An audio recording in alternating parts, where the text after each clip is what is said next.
Alrighty. Alright, it's about time. Sorry guys, I am a little bit late. I have a very good reason. I've been crying for like the last 30 minutes. And I wanted to get my act together before I went live, so everything's good. I just got like the best email of my entire life. Everything's okay. It was one of those like senpai noticed me moments. Like I got like I can't say anything, but like I just got like my dream email, right? And like I'm crying. So, but it's good, everything's good. What we're gonna work on today is we're gonna work on this panel right here, the one that's this one that's kind of been giving me trouble for absolutely forever. We're gonna work on that today. And we're gonna work on like trying to get this done so I can move on with my life and move on to the next set of panels. If we can get this one done today, I'd really like to move down into this one and kind of finish up the detail that we've got up here. So that's what we're gonna be working on today. Let me just double check. Let's see, both Discords went out and tweet went out, so we should be. We should be good. Okay. Yeah, there it goes. Wow, that was really weird. It took a really long time on my end to come up on my screen here on YouTube, so that's why I was waiting. I was waiting for it to show that it actually connected. That was weird that it took almost an entire minute and a half for it to generate.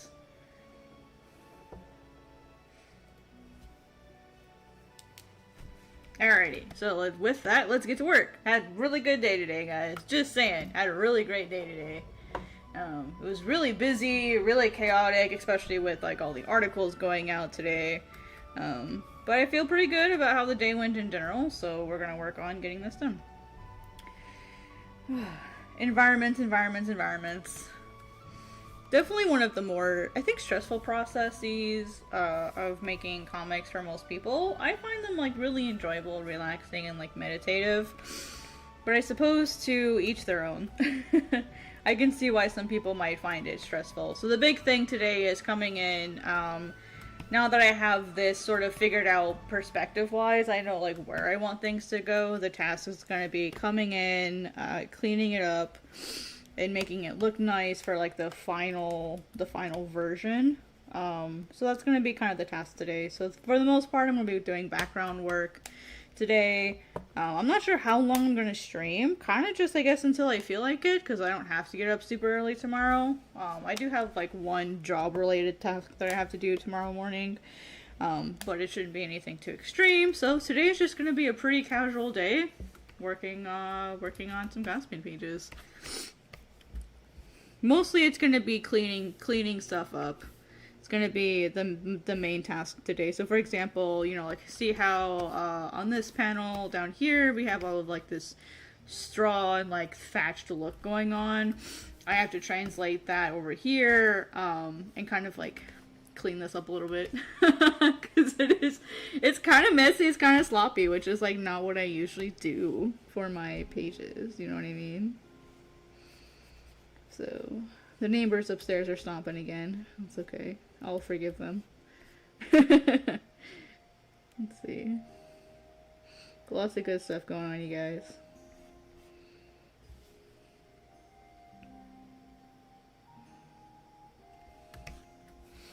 Working on backgrounds. I love working on backgrounds. I wish more people liked it. It's really rare, actually, now that I think about it, to like actually find someone who likes doing backgrounds as much as I do. We're a rare breed. Let's see. What I'll probably do actually is I'll take all the really loose lines that I just added last night and I'll copy them onto a separate layer. Now that I actually just thought about that, I probably should have drawn it on a separate layer. And I didn't. Oops. That way I have it all like easily editable. Let's see, let's move this over. I should have thought about this before and I did autosave. That's why it got kind of jerky there. Alrighty, let's do this. More palm trees. The mountain I'll probably just leave alone. If anything, I might make the liner like just a little bit thinner. It's a vector, so I could easily adjust it after the fact. This shouldn't be there. I'm gonna grab this one. I'm gonna grab... helps if I hit shift and not alt. Fun fact, if you press the alt button, I don't know if you guys can see it. Let me see. Maybe. You guys should be able to see it. The little icon that I have here, it has a plus sign. If I press and hold alt, it has a negative sign. Basically what the difference is if you have the plus sign, it'll add to your selection, and if you have the negative sign, it'll take away from your selection. So if you select, so for example, like if I select this and I select too much, I can just press and hold Alt, oopsie, Alt, not Windows. I can press and hold Alt. The little negative sign appears, and I can go and drag around the area that I don't want selected, and then it takes it away. So it's really, really handy, I think. You can also, of course, just undo and then redraw. Like, you can undo what you've selected if you didn't already know that. I think most art software do that, including, like, Photoshop and Illustrator. I'm pretty sure they also do that as well. So what I'm going to do is I'm going to go in, I'm going to grab all of this. All of this I recently added. So I'm going to go select all of it so that I can redraw it cleaner the first time. Whoopsie, arm got a little tense there. I'm gonna grab actually everything all the way up here, because I want to be able to clean this up. So I'm gonna do a Control X to cut it from that layer, Control V to paste it. I'm gonna set it to blue. If you guys aren't aware, with blue lines, what blue lines are in comics, generally it's a special type of blue called non-photo or non-repro blue.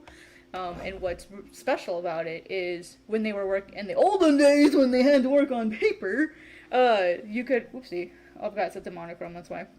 In the olden days, when you only had paper to work from, when you scanned a non-photo or non-repro blue document with the correct settings, that blue wouldn't show up. So if you inked over a sketch, or if you inked over a drawing that had like a sketch in the non-photo blue, the sketch wouldn't show up.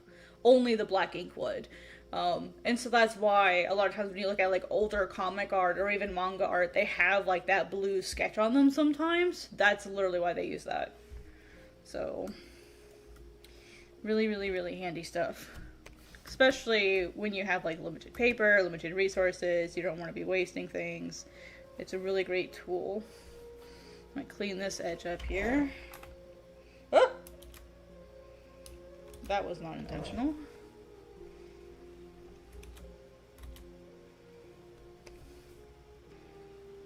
Clean this edge up here. Actually, I want to do it this way. Go straight as I can. If you ever have to do straight selections like this, I'm going to show you again just so that you can kind of see what I did there. I'm trying to select this edge right here, but I want it to be as straight as I possibly can. When you have to do this, whether you're on, well, I guess whether you're on a drawing, like a screen drawing tablet or not, the key here is to move your entire arm from the shoulder all the way across. And that'll usually be straighter than like just trying to use your wrist, which tends to move a lot. So, or your wrist has a limited range of motion versus if you use your elbow and your shoulder at the same time, you've got a much wider range of motion. So what I would do is I'm moving my entire arm from the shoulder level all the way across. And it also helps keep it more steady. You've got more muscles to sort of like hold that in place. So I'm going to clean that up. Because there is a field here. Actually, let's do something different. What I'm going to do is I'm actually going to do the opposite. I'm going to go and select, go down, oopsie. Let's do this instead. I'm going to select, I want to make a fine edge here. So I'm going to come in, I'm going to select a space. Same thing, move my entire arm. And then I'm going to go in and deselect the stuff that I don't want. Try to clean up this edge as best as possible. Alright, now actually I'm going to fill that in with black. And now what I'll be able to do is clean this edge up as best I can. So that it's thin. But I want to vary this a little bit, because I don't want it to look too straight. So it's a balance, guys. It's a balance. And then what I can do is I can now go in and add like grass texture and stuff. And make this look a little bit more natural and varied, and also just give it an added sense of depth. If I don't want to have to draw all that individual foliage, you guys who know me really well know that I have a lot of brushes. So I can come in here with like, grass would most likely be what probably is sitting here. So I can come in with like grasses and stuff. I'm actually going to make it completely black because I want this to be a silhouette. I can come in and kind of clean this up, make it look a little bit more dense. If I use something like grass, because here's what the brush actually looks like, just so you guys can see what it looks like. It has a lot of smaller ends and small limbs, like, not limbs, like blades of grass. I was like, what's the word for a single thing of grass? So using something that has a more defined shape, that's more simple, will definitely be a lot easier for your audience to read. But keep in mind, like, the amount of, like, the size of this area is really tiny, so that's probably a detail that, like, people really aren't going to notice. You can see, in general, people won't really notice anything that's in here. But all we want to do is suggest depth. We're not trying to actually, like, create a super crazy detailed background. We're just trying to suggest depth, right? So I'm going to pick something with, like, really simple shapes. Here we go. Oopsie, I don't want that one. Something a little bit simpler. Let's go with something like this.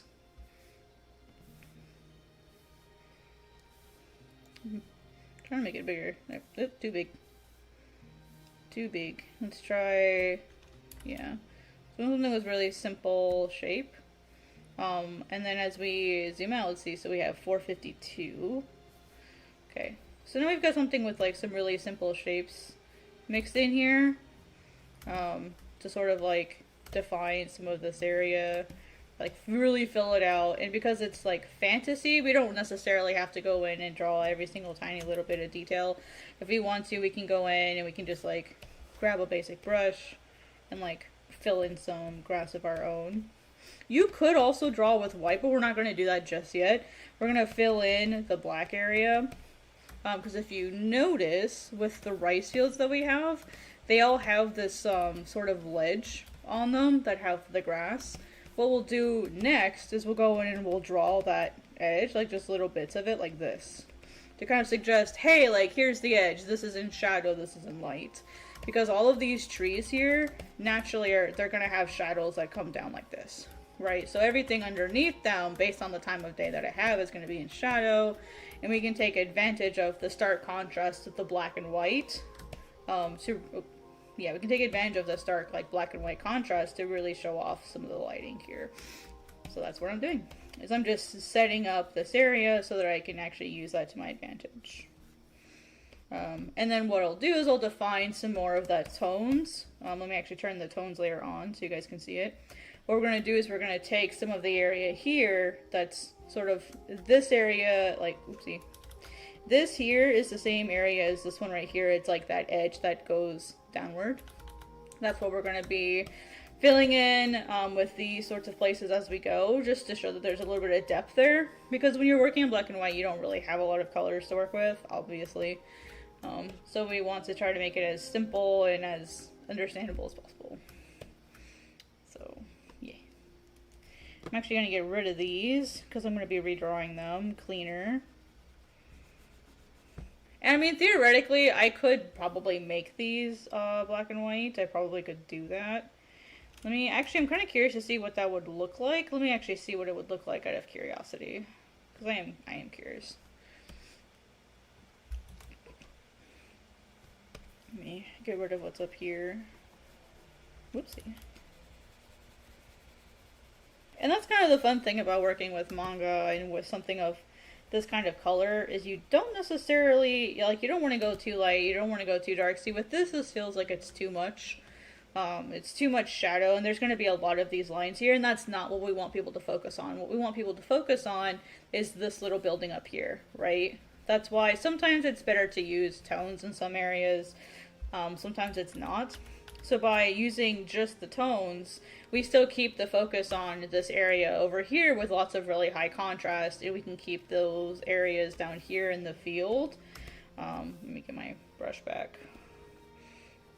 Something on this layer, right? Yeah. Okay, we can keep the area in here in low contrast. What we're going to do is we're going to have this sort of like white path that will sit right here. All of this is going to be white and leading us up to where we want the reader to focus. And notice that the one detail that I put here gives us idea of what all of this is. But it's all, yeah, so basically this here is to tell you what all of these are. We're going to have all of this is going to be shaded area in here. It's going to be the screen tone color. And then we have this line going, boop, like literally everything is leading us this way. We also have the bamboo leading down. This goes down, this goes down. Like everything is literally pointing towards this, which is the focus that I want people to look at. So setting up a background isn't necessarily like just being able to draw things really well and like draw a good perspective. It's how can I set the environment up with like a foreground, a middle ground, or background, and like, or which one of those do I actually need? So for example, with this one, with this particular panel, I don't really have a foreground per se. I really just kind of have like I guess you could count like the leaf litter and like dirt that I have like here. I guess you could count that as a foreground. But for the most part, it's just like this middle ground. Aros is the middle ground. Technically, because it's not super close to us. This would be the closest thing to us. And then this would be like our background. But I kept it really, really plain, even though there's a crap load of bamboo in here, right? There's a ton of bamboo that's actually in this environment here.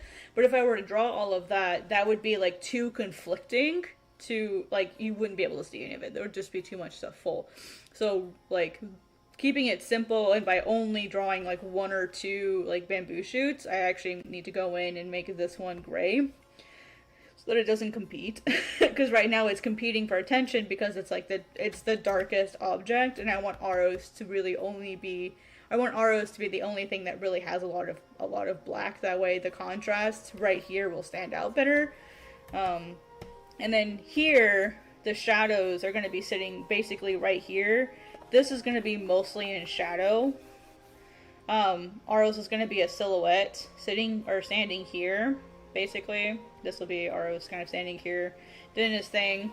And then there'll be this area all right here, which is the staircase. This is the person that he's talking to. You probably can't see them. This is the person that Aros is talking to. And then this will be pointed this way.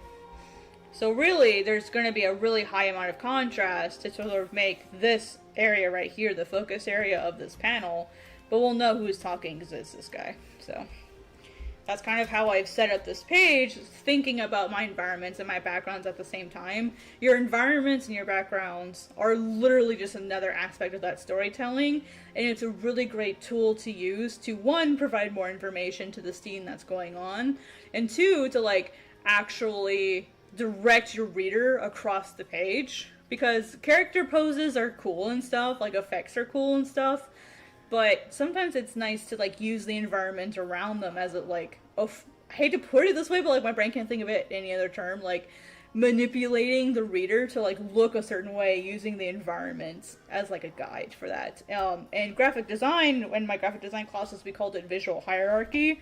It's basically the same concept in manga. Just like intentionally focusing, like telling the reader where to look next without them realizing they're being told where to look next.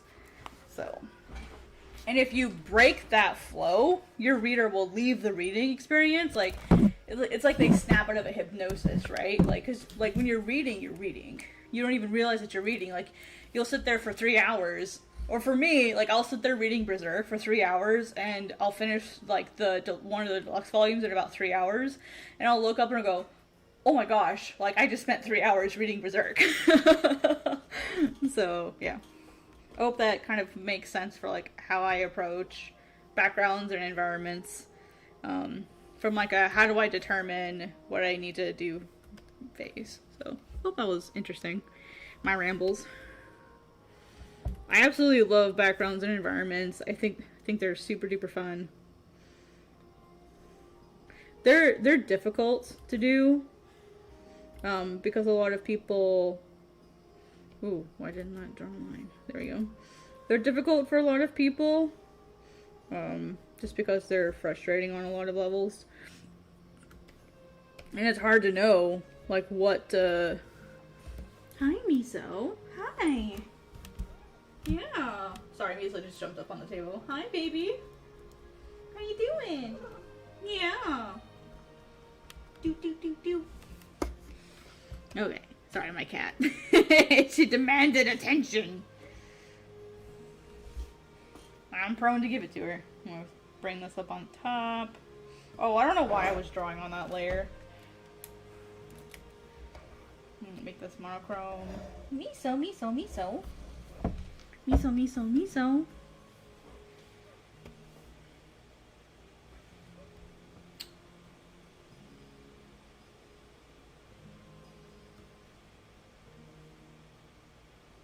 Oh, some of this stuff didn't get transferred to the proper layer. Hey, Larry, what's up? How you doing?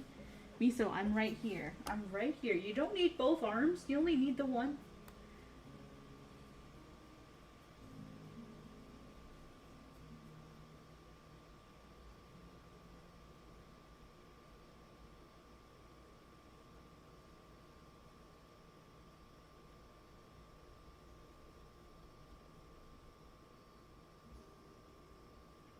Oh, doing pretty good. Doing pretty good. It's been a good day today.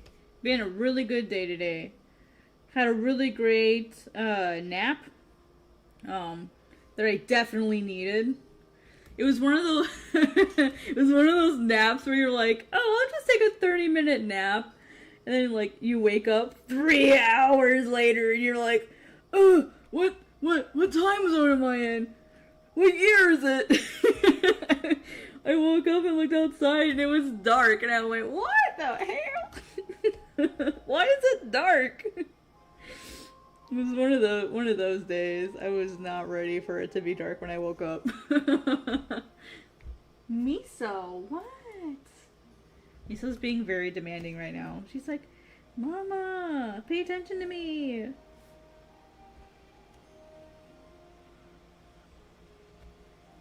Actually, I'm gonna get rid of all of this. I'm gonna do it over. Because I want this to be cleaner on the second run.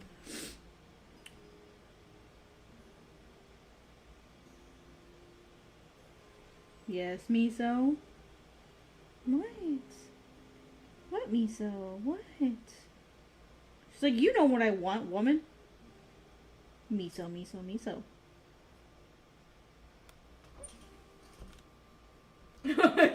Yeah. I woke up and I went, oh gosh, is it like midnight? No. It's just 7 o'clock. Or, I mean, not 7. It was about 8-ish when I woke up. Closer to like 7 something. So I made myself a sandwich with some new gluten-free bread that I found. And it was okay. It definitely wasn't like regular bread. Let's be real. Miso, what are you doing? Miso, that's not a place for you. That's literally where my mic is. Miso, what are you doing? She's like, whatever I want. Did you really need to leave going that way? she literally, so my desk is set up right next to the couch, right? That way she can sit on the couch while she sits next to me. And she decided that instead of jumping onto the couch, she'd rather walk behind my Cintiq that's kind of like propped up. And like squeeze between my Cintiq and my mic. And then jump down.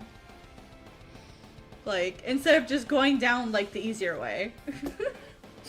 I was like, that. I don't know if she brushed up against the mic, but if you heard something, that's what that was.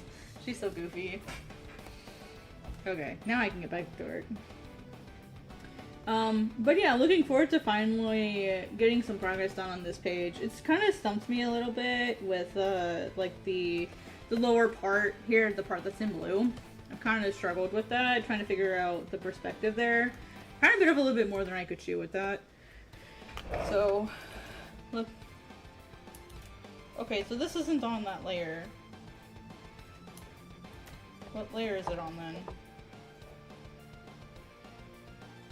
I'm on the wrong layer! Oh gosh. Oh, hey guys, speaking of, I set up some of these things. Check this out. Okay, check this out. I'm trying to up my streaming game, right? So like, I have a slide to show Miso and how adorable and amazing she is. I have a wrong layer slide because Lord knows this is gonna happen in the future more than once. I am ready for it and to make a joke out of it. And then I've also added things like my YouTube banner to show people like, hey, like this is what I'm about, this is my schedule, all this kind of stuff. I have like my Godsbane cover and then like a summary of Godsbane and then some of my characters to show off if people ask. I can show Amat, the bad guy, and like Aros' goal. I even have like my maps and my terrains. So I can, when I'm talking about Godsbane and the environments, I can show people like some of the references and research I've done. I even have like a 3D map that I've made that I want to show off. I even have this cute little animation of Coco. I need to set up like fancy transitions and stuff, but yeah, like I'm actively working to like evolve as a streamer. So that I don't have to like scramble to go find things every time. So definitely, yeah, Streamer-chan is evolving. Right? Yeah, like that's what I did today. Like after I woke up, is I just started like going through and like finding things that I could add and like thinking of questions that I usually get. Thank you. But yeah, like I just wanted to like show people stuff that I do. Like I think it's fun. I also have like my chat box up. I'm really happy with my overlay, honestly. It's kind of simple, but I really like it.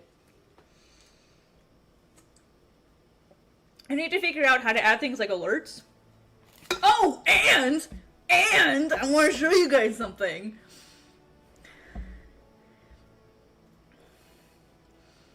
Let me make sure it's still true before I look.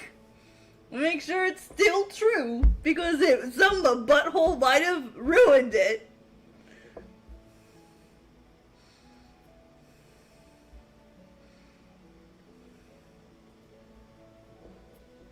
Let me make sure it's still true. Yes!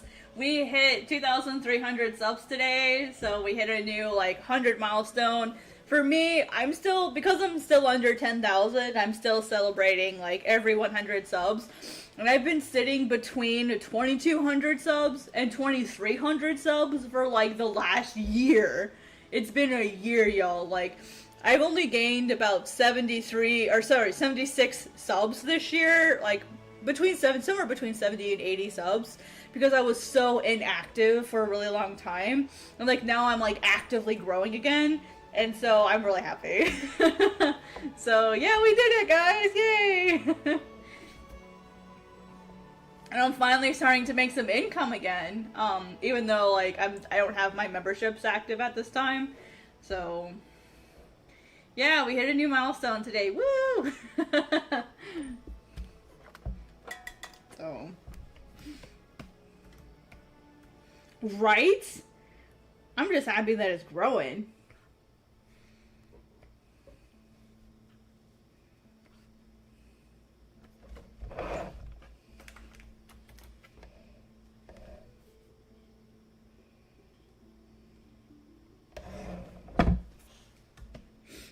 I would really love to be at,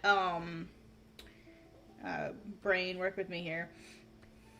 I'd really love to be at, 2,500 by the end of the year. I feel like that would be a really good, like, place to be. Let me flatten this out really quick. And at the moment, like, I'm not making a ton of money, which is perfectly fine. I am going to get my memberships back up, because guess what? It's almost my 5-year anniversary on YouTube. So, my 5-year anniversary will be, on Halloween, which if you aren't familiar with Halloween, it's, October 31st. that'll actually be my 5-year anniversary. And as ashamed as I am that it took me 5 years to get this far, I had like I had multiple like extended periods of absence. So really, like going back and like looking at my channel, I've really only had like a full year and a half of those 5 years that I've been like actually active and trying to grow. Just because I had like an incredibly unstable life until I started with Global Comics. It's just been really crazy, wild, unstable, and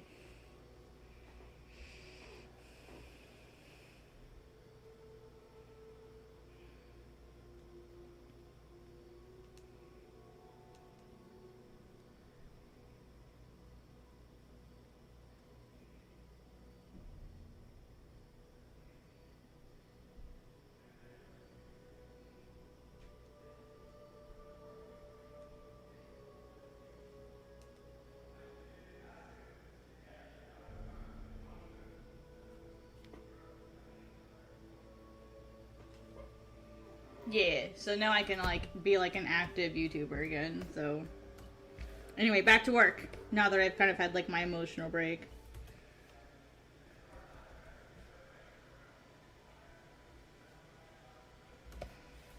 The big thing is just going in and cleaning this stuff up. Like I really need to come in and clean this up.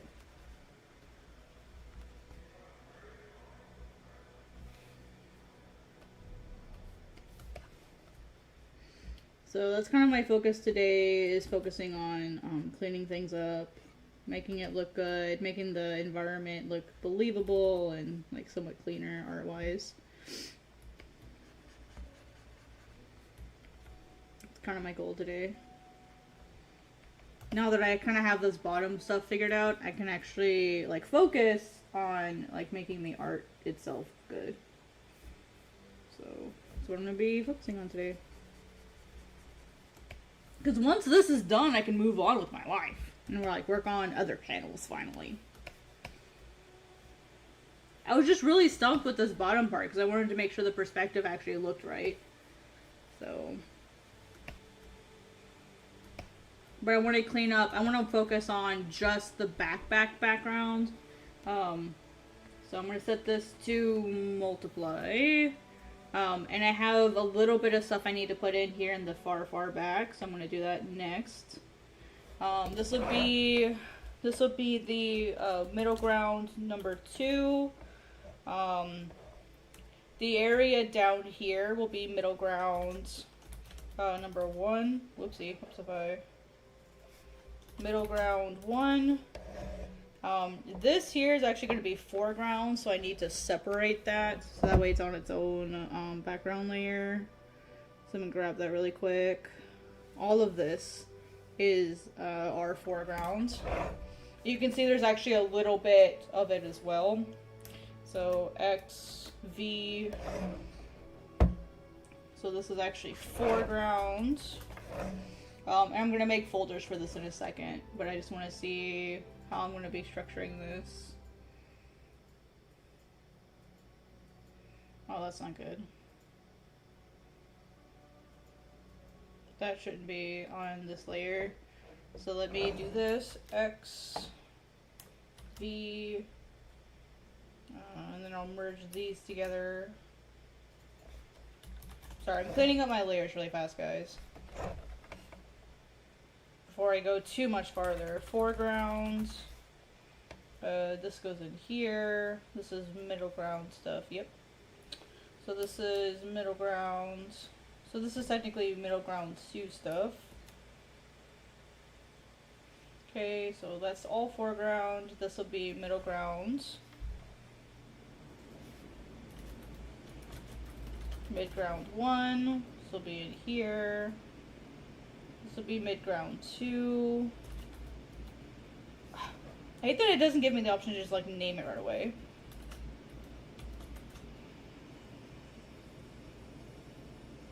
Mid-ground 2.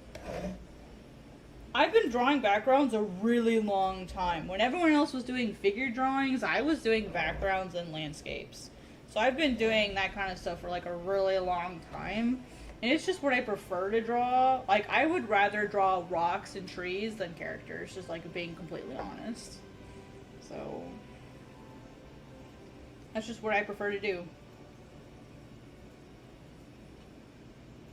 And then I'll mark this as red, and then sketch. Hey Midori, what's up?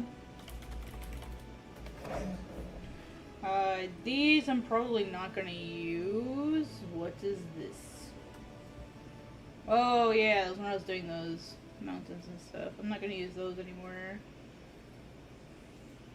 I might use this. Let me see how I feel about moving it down here for like filler.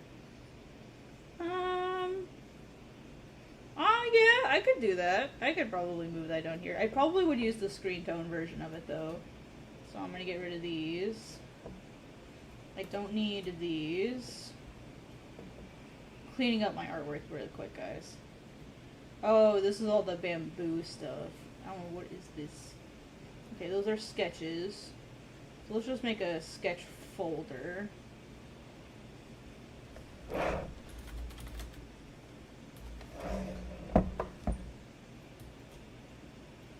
I'll mark this as red so that I know not to delete it by accident. And then this is all bamboo, so I'm gonna make a bamboo folder. And this is middle ground 2. This is middle ground 2. All of this is. Alright, so middle ground 2, it goes in here. There we go. Yeah.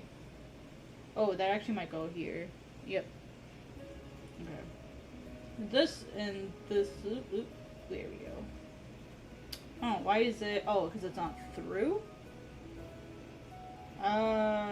What's going on here? Does this need to be set to through? What is going on? Like.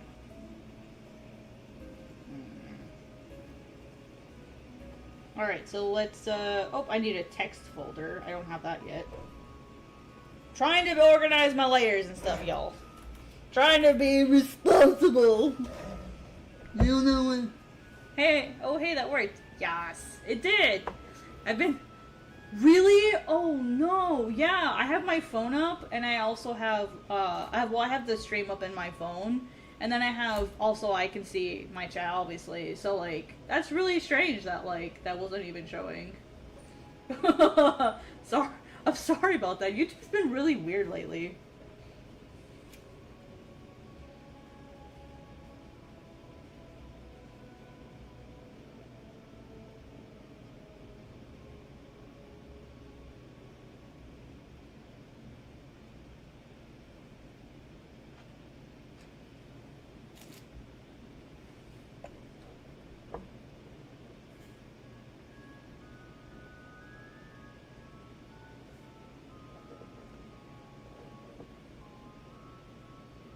Alright, so let's move our... I really only have, like, a little bit of text, so that's nice.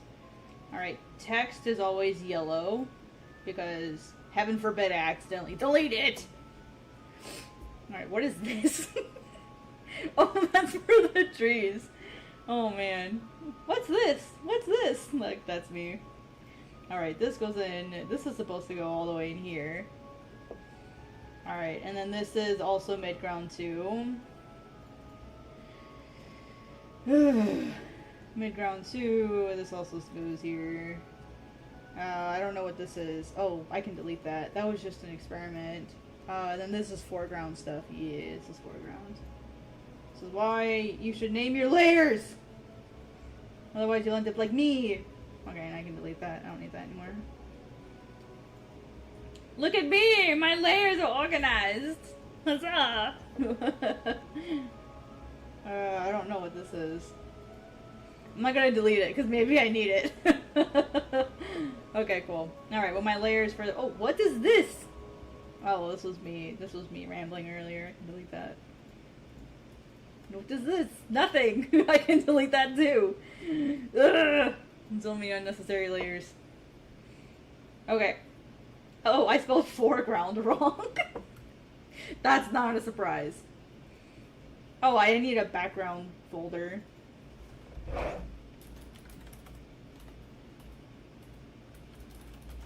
Okay, and somewhere in here is the mountains. I don't know where the mountains are. Let's find them. That's not where they belong. They were in the bamboo layer. What the frick? Okay. Sorry, guys. I wasn't drawing. I was trying to get myself organized. It's necessary. It's completely necessary that I have to get myself organized. Oh, I guess I don't need this anymore. So I guess now you guys can just see that, I guess. Okay. So, what I'm gonna do is I'm gonna be really lazy, and I'm actually gonna bring in trees and stuff in a screen tone, because I ain't got time for that. Ain't nobody got time for that. So, let's go to nature. Let's see, monochrome, open, then nature. I ain't got time for this.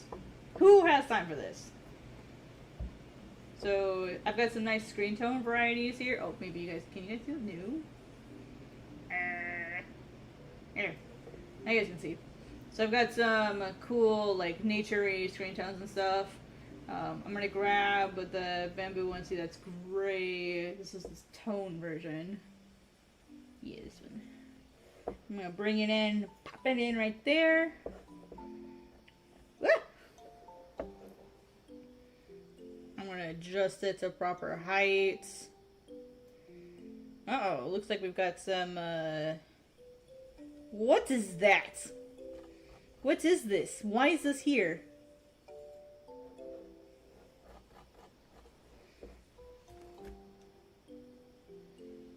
Oh, why is that there? That definitely shouldn't be there. That's weird. Well, now I know it exists, so let's get rid of it. That should not be there.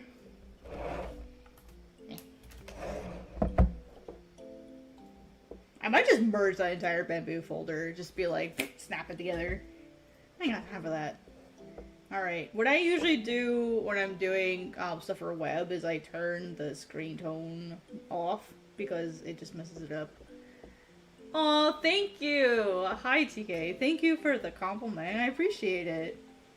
Man, yeah, like doing stuff. It's hard. It's hard. Life is hard, so I'm glad you appreciate it.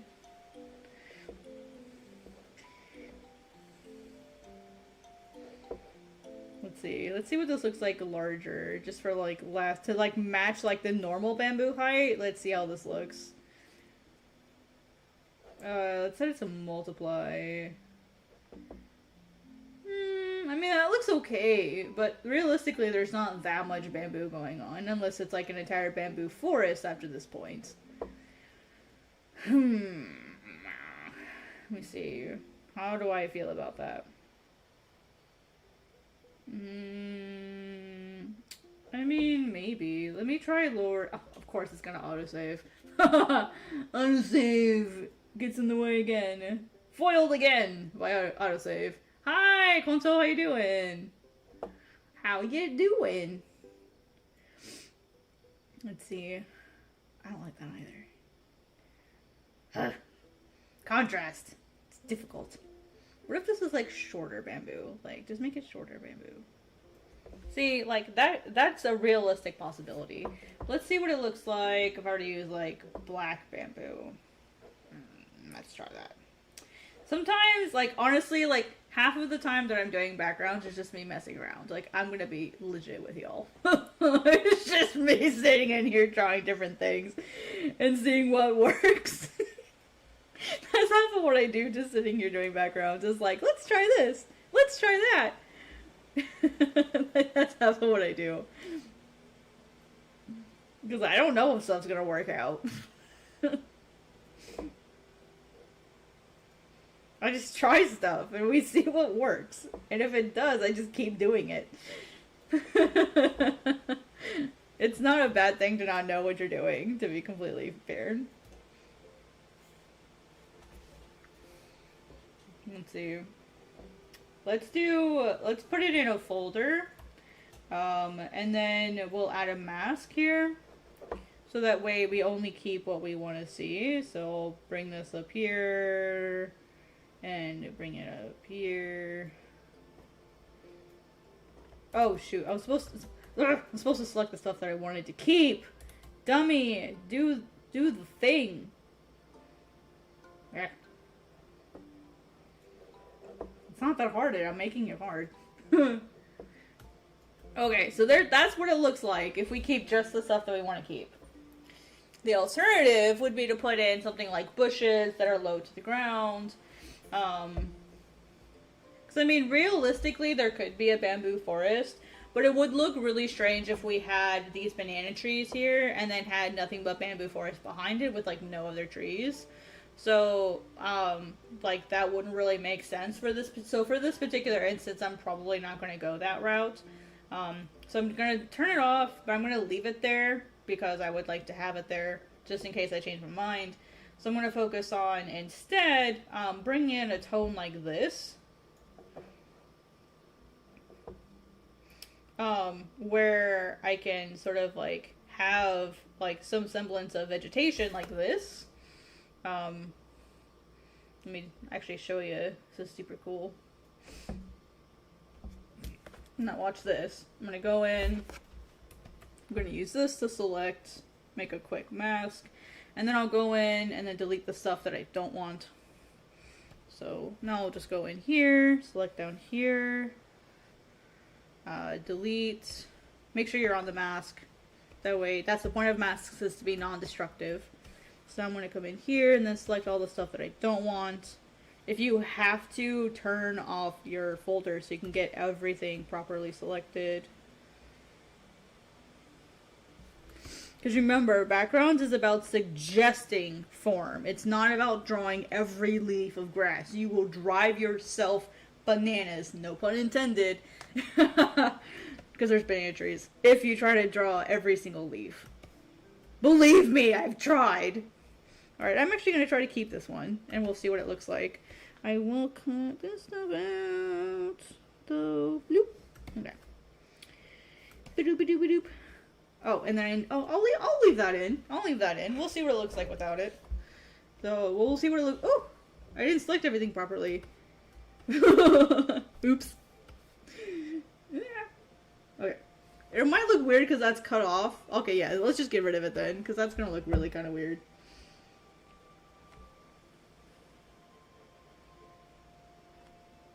Yeah, that would look a little strange, wouldn't it? Let's see. Cut that. Alright, now let's turn it back on and let's see what it looks like. Check that out. It literally took me like a minute to throw that background in. And it looks full, like it looks lush, and now we can just go in and add maybe like another bamboo tree, or something like that. I've just noticed there's some white lines sitting here that I don't know why they're sitting here. Yeah, that doesn't belong there. Let's get rid of that. I mean, it's pretty distracting to me. Yeah, I'll get rid of it. Ta-da! And now we have a really nice full looking background without having to do any work. I mean, I'm still going to add like some little things kind of closer in the front to make it look more diverse. So we're going to do that. I'm going to do that next. And that would kind of like be the middle ground of like the back, it'd be like the middle ground between the middle ground number 2 and the foreground, or the background. So, layers, layers, layers, layers, layers. That's the secret to really nice, like, lush backgrounds, is multiple layers. I'm going to show you guys an illustration that I did really quick to sort of like emphasize that point. It's one of like my favorite illustrations that I've ever done as far as like backgrounds and stuff and environments. Let's see, that would be in character art and awk. So here's the black and white version. And I'll get the color version just to like help illustrate my point. Get it? Illustrate it. And then I'll put these side by side to sort of like help.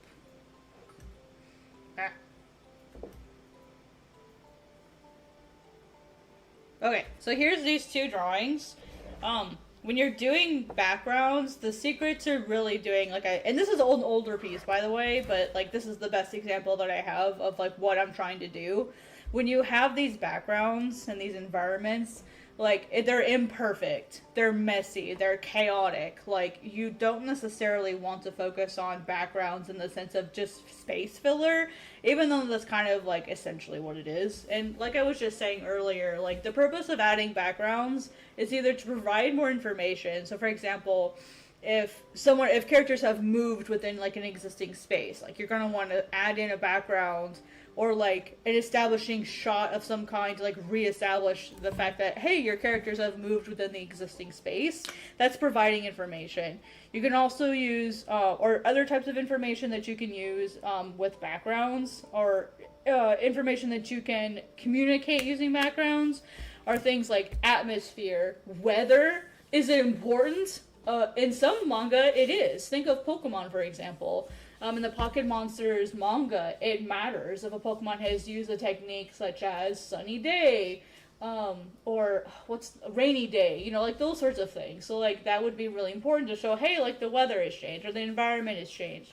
So if there's an environmental change, or if like the characters or whatever have moved within the existing background, it's really important to show that.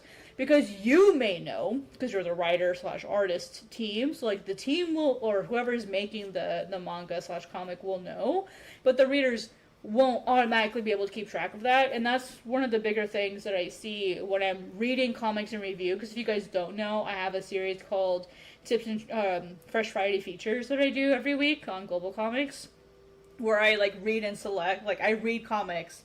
So like I'm reading, like, in every comic that we feature, I read. So, like, I'm reading, like, 16-ish comics every single week at minimum, right? And the biggest thing that I see that people struggle with when it comes to, like, environments and stuff is they don't show that information.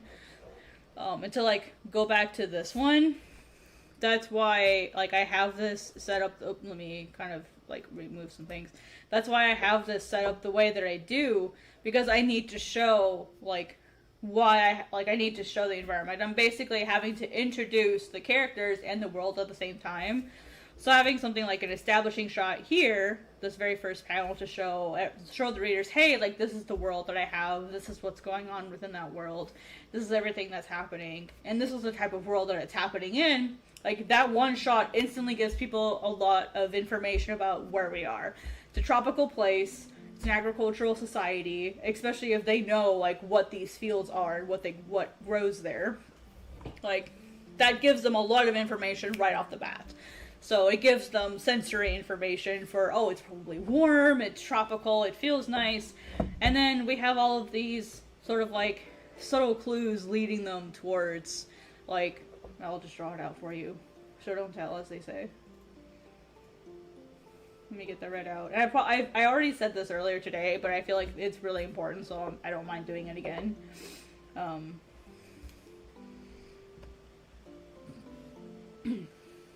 Well, thank you.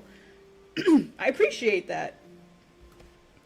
So we have the mountains pointing this way, bamboo pointing this way, this is pointing this way. There's a set of steps that go this way. This eventually leads you this way. So, like, literally everything is pushing you towards the direction that I want you to read.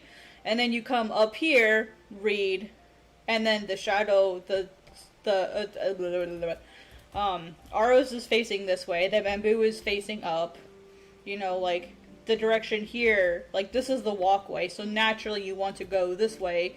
You come up, this leads you back down, and leads you through, and then read off to the next thing. So, like, that's really, really important to think about the flow. So let me like go back and draw the whole flow, like, with one thing.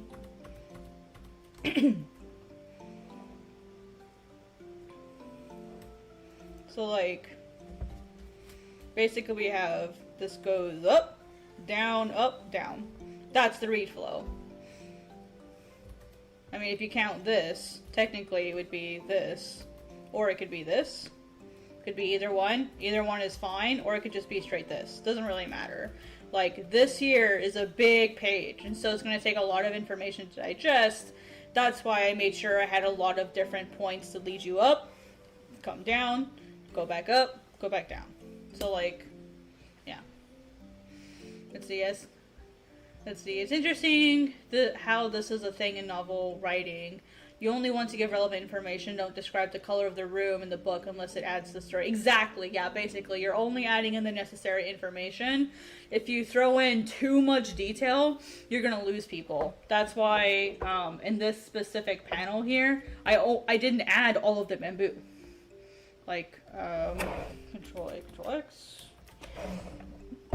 All of the space here would technically be filled with bamboo because that's what they're surrounded by. That's this area. Here, this is Aros.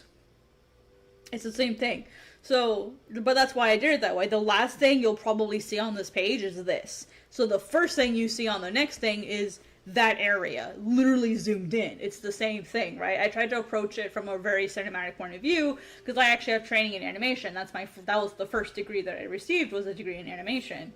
So, like, I approach my comics from, like, an animation perspective. Like, what is the most logical thing to show next? Now, cinema and, like, there are some people who don't like the cinematic feel of manga. Like, some people don't like that. That's how I was trained. But I try not to I try to, like, not make it only cinematic, right? Like, and I'm not a pro. I've never made my own animation. I've never made my own film. I've never done that because I only went 2 years in animation. So I got a 2-year animation degree when I realized that actually making animation wasn't the thing for me, but I fell in love with the pre-production process. And then I was like, well, let me go into storyboarding. So then I went to go actually learn how to draw because I never drew before I studied animation. I never drew before that. I literally went into animation as a fluke of life. That's a story. That's a whole different story. But like, that's a story in itself. Let me tell you. But yeah, so like I tried to set it up like this is the last thing we see. First thing we see, Aros is looking at something. We can see he's looking at something. What is he looking at? He's looking at this. He's looking at this person. This person is looking back. I'll draw it better next time. It's just a sketch, okay? Don't judge me. And then here, so basically we see, like, the macro shot, and then a close-up, or closer up of this, and then a close-up of this, and then we zoom out again. This guy is standing right here, and then Aros is standing right here. You just can't see it because the sketch is so light. So, like, literally I show each of the characters, I show the environment, each one of the characters, and then the shot of everything together. That's my approach, and these are the first 2 pages of Godsbane, right? That's how I approached my first 2 pages, is I want it to be very clear there are 2 people and where everything is relative to each other. That's my goal of the first page. First 2 pages. And that's why I chose to have this really, really nice, crazy, like, overly detailed art for what the rest of it will probably be. Because I want to, yeah. Yep. I mean, that's my intent. Is it the right way to do it? I don't know. Nah. But that's what feels right. That's what I would do if it was an animation. So, yeah, that's what I did. That's how I decided to do that. But yeah, so like when it comes to setting up environments, what I was saying earlier, to sort of like go back to my original topic, is, let me just move this over here. Whoops, that's not what I wanted. Okay. So, like, when it comes to, like, setting up a background... Whoopsie, autosave. Sorry, guys, give it 1 sec, it's autosaving.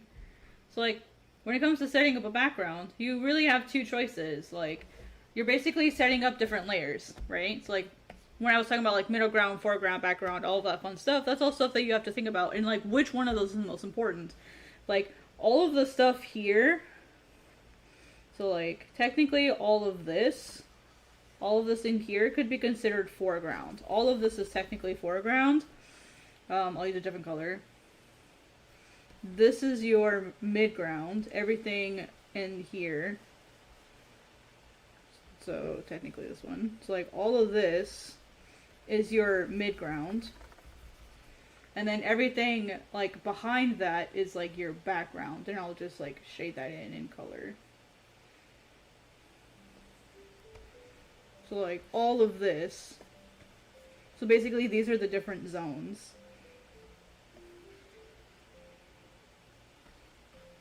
Yeah. So those are all the different zones that you're kind of looking at when I look at something like this, and when I'm thinking of backgrounds, like this is how I think about backgrounds.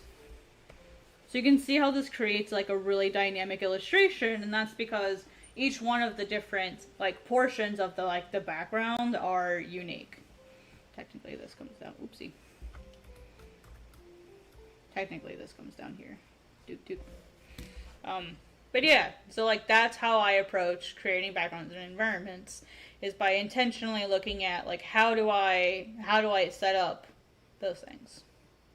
So I hope that makes sense in terms of like how I'm planning my backgrounds. So, and actually what I'll do is I'll illustrate the same concept over here. So yeah, let me actually do that. I think that might be helpful to you guys. So foreground is the closest one. So let's set that up here. Yeah, let me do this over here so you guys can actually see how I'm seeing this.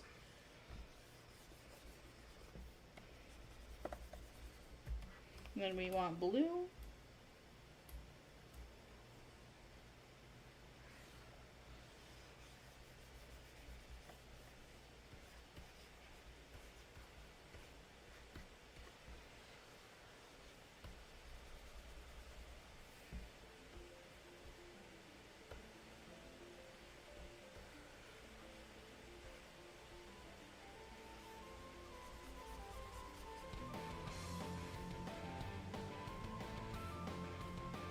Is it necessary to fill in all the spaces? Yes.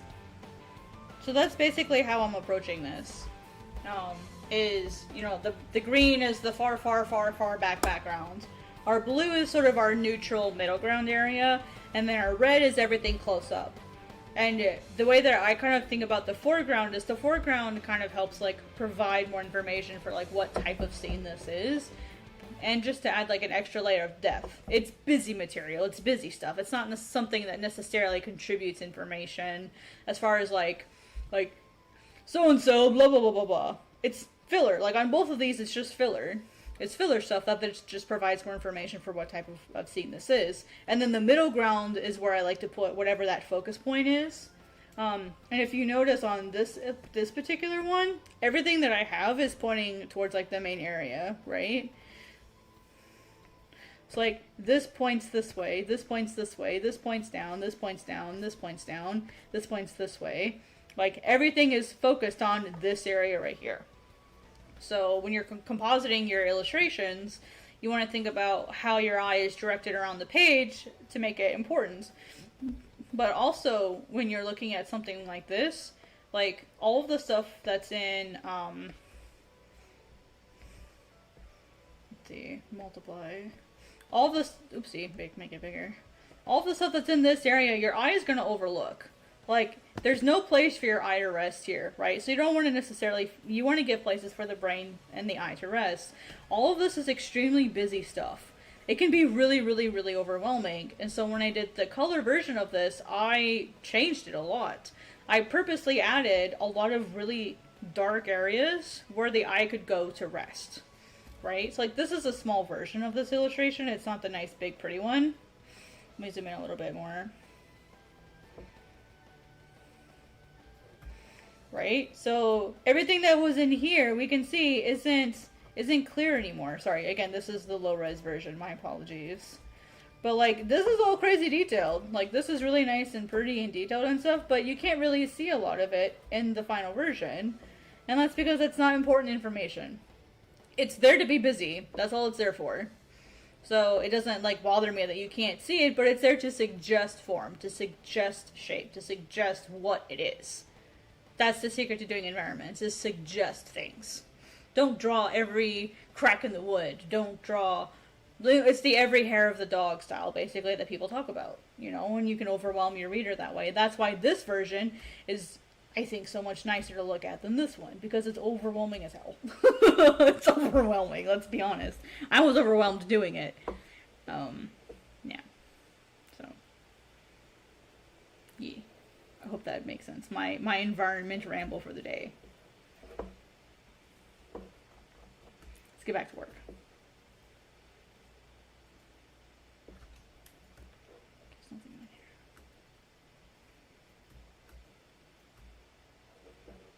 I think now I'm at the point where I can, I'm happy with where the background's at. Oh, I need to add, I was going to add a palm tree. That's what I was going to do.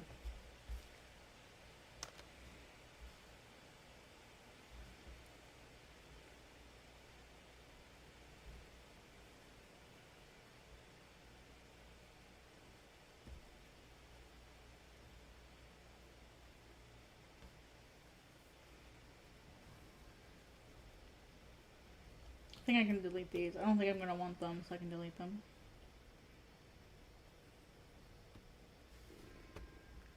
For the palm tree, I have like an exist. Oh, that white stuff shouldn't be there.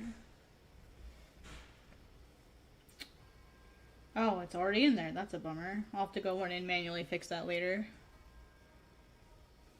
Oh yeah, most definitely. It's super important. It's super important. Like, you don't want your characters to exist in a white void, but you also don't want to, like, overwhelm the reader either, which is really easy to do. It's so easy to do. It's really hard to get that right, to be honest.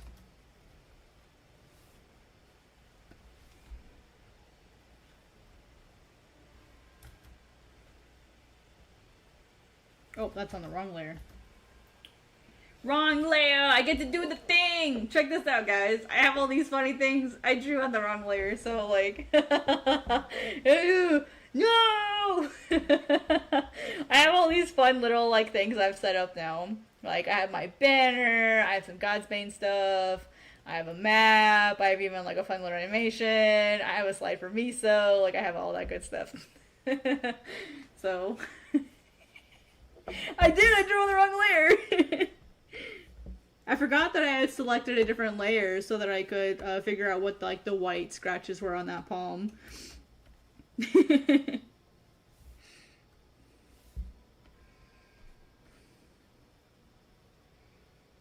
what is this? It doesn't belong there. Oof. For over detail, that's why I'm drawing zoomed out. Like, I try not to zoom in too far, because if I zoom in too far, I'm gonna start noodling.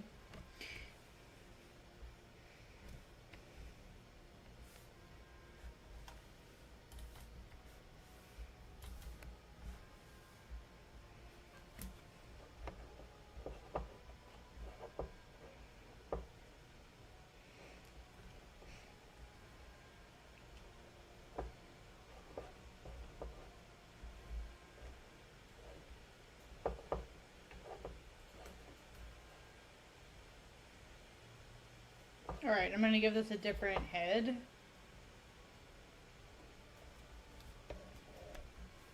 Yeah, so stay zoomed out when you're doing your backgrounds and environments and stuff. Stay zoomed out. You'll be less likely to noodle.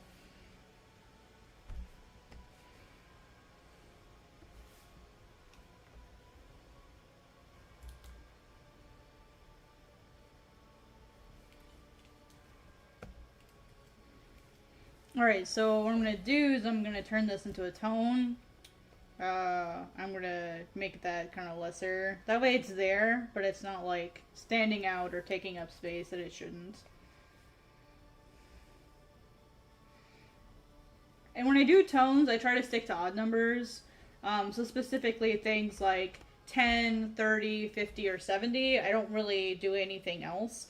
And as far as frequency, I usually just stick with the default 60. I know some people go all the way up to 85, like the maximum, but I kind of just stick at 60. And when I go to print, I'll see what it wants. That's why, like, I'm definitely gonna get approved when I do when I like get ready to print Godsbane, so I can make sure like whichever one I pick will be the best choice.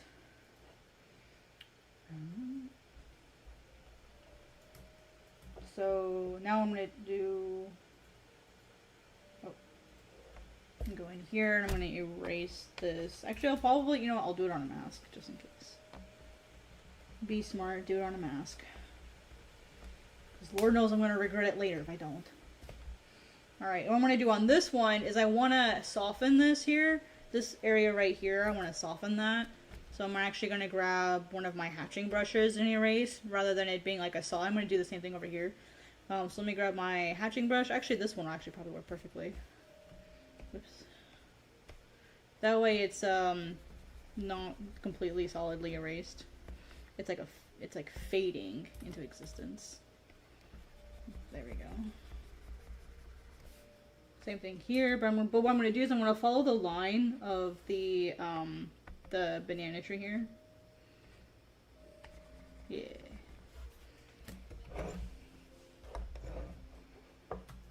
Oh, thank you. Thank you. Yeah, komowari is really, really important. It's its own thing.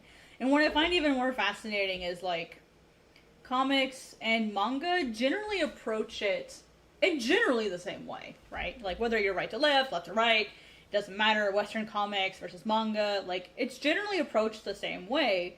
Except like manga, I feel like has a lot more considerations. Now, like comics, Western comics, I think has more panel types, like panel names specifically. I mean, maybe it's just my like ignorance of like specific manga terminology, possibly. Like I'm learning a lot of this stuff as I go along with you guys.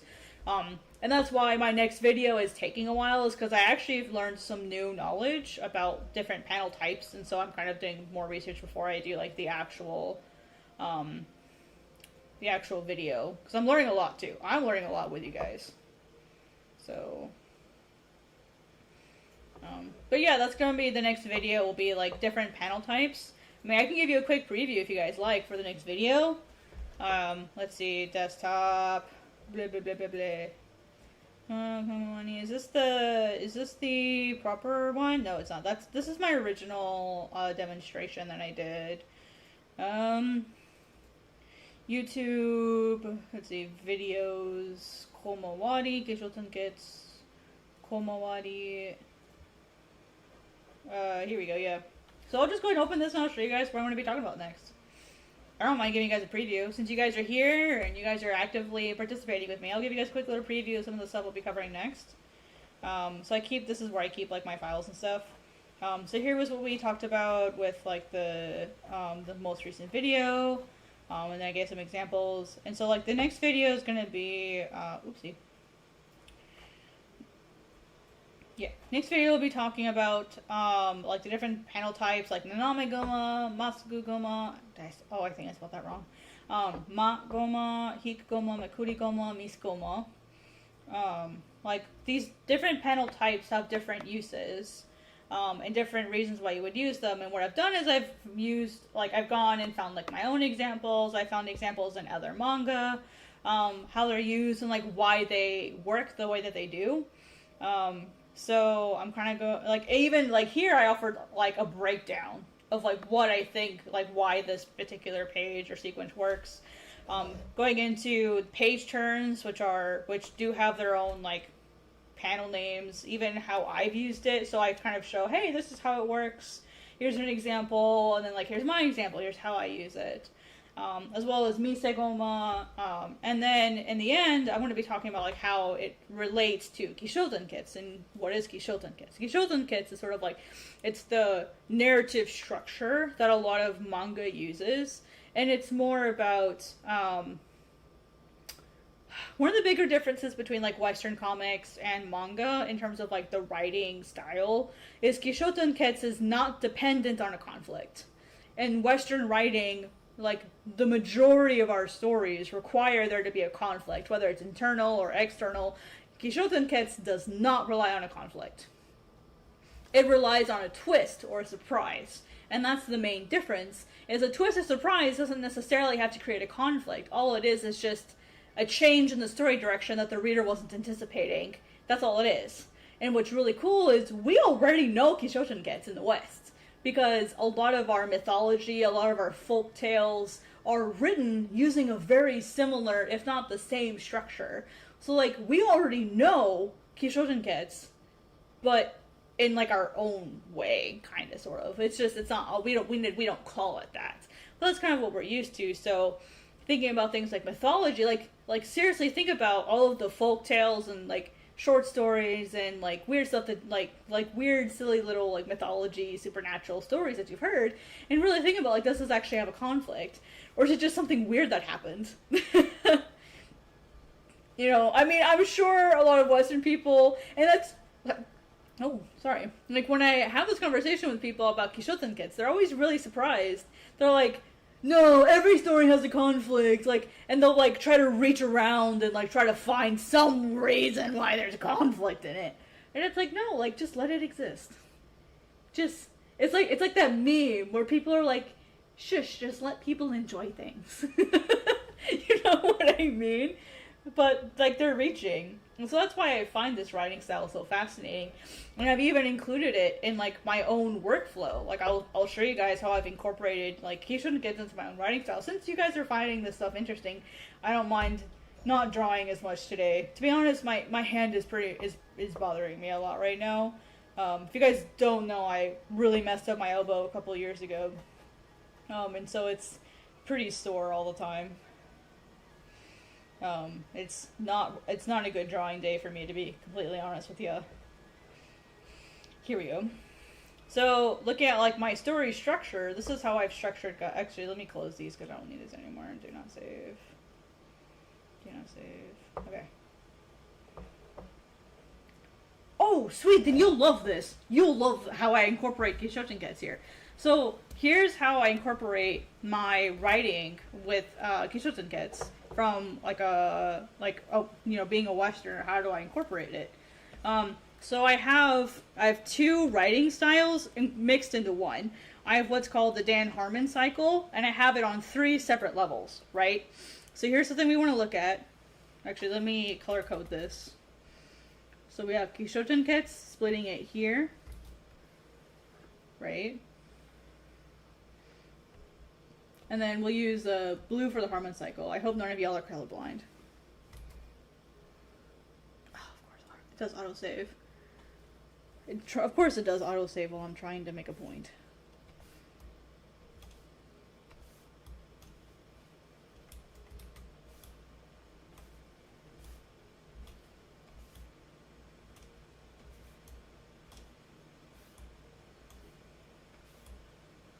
And then I'll carry this blue line over here.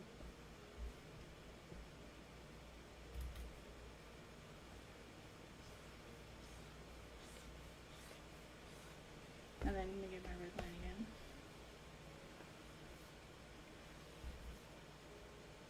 Okay. So basically, I know this is kind of a little confusing, but the way that I've set this up is I have 4 arcs, right? So I have Ki, Sho, Tang, Kits, right? I have 3 separate sections here. I will have 8 volumes. Every 2 volumes is going to be one version of Keishoujo Kits, so one part.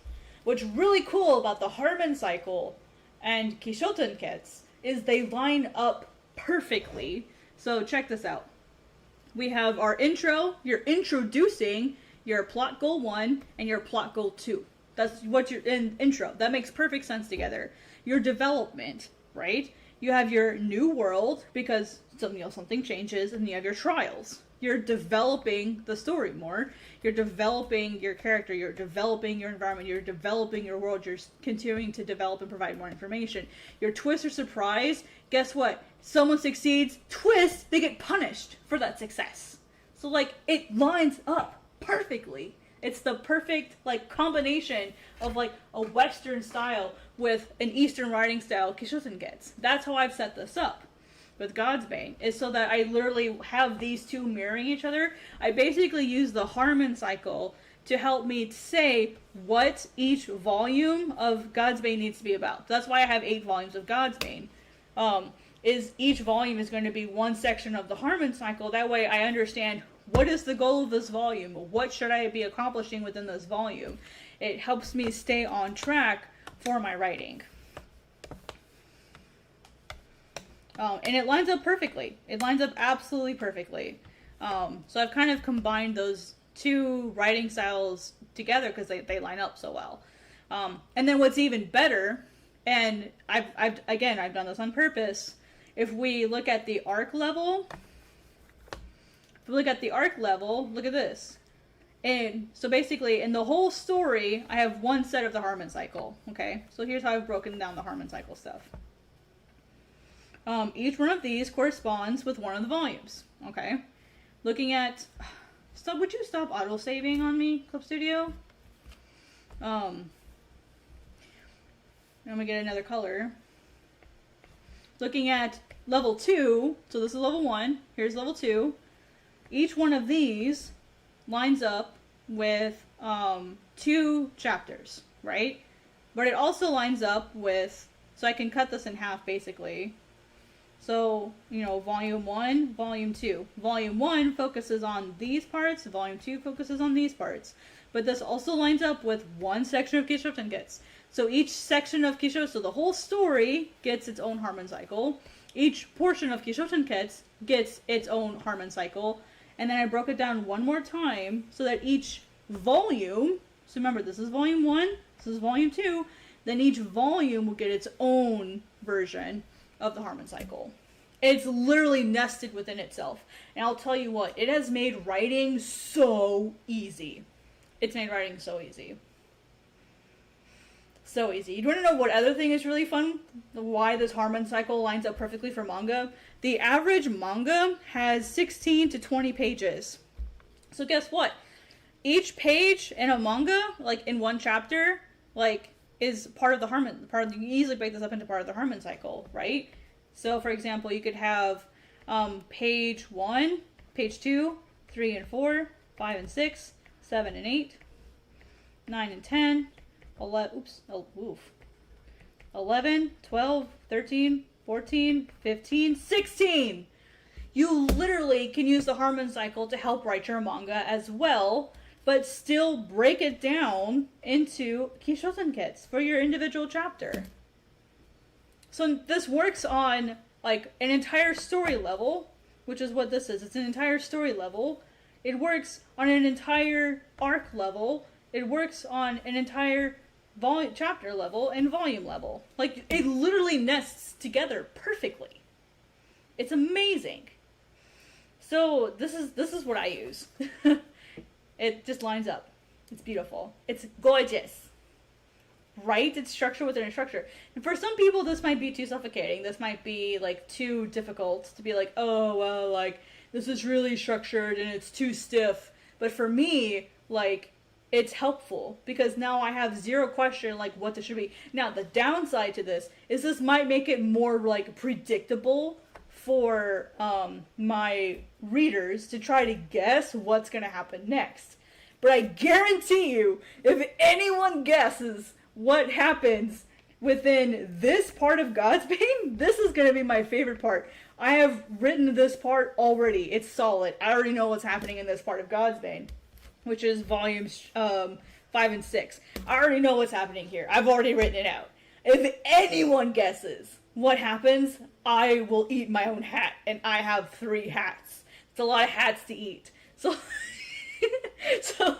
like, if anyone guesses what happens in that time period, I will eat my own hat. It's a mystery story, and that's what's really fun for me, is I have a mystery story. I don't have a typical hero's journey cycle, or hero's journey story.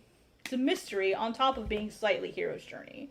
So, like, I'm literally and purposely intentionally, like, trying to mislead people while also trying to drop hints. Like, have you guys seen The Sixth Sense? The movie The Sixth Sense.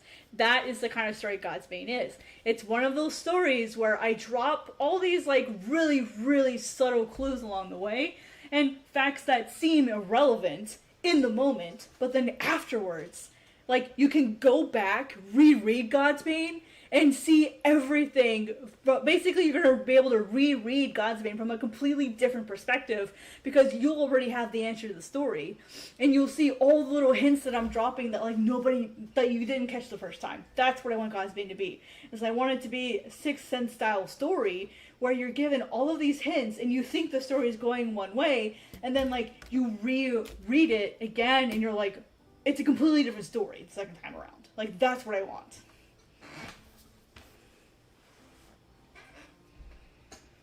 I love Kishoten Gets. I love Kishoten Gets. Like, and I love Sixth Sense. The Sixth Sense was the movie that changed my life. One of 2 movies that changed my life. The other movie that changed my life, don't hate on me, was James Cameron's Avatar. That is why I went into animation. Like, that movie alone is why I went into animation. Without Avatar, as much as people shit on it, you would not have me making manga and comics. Just putting that out there.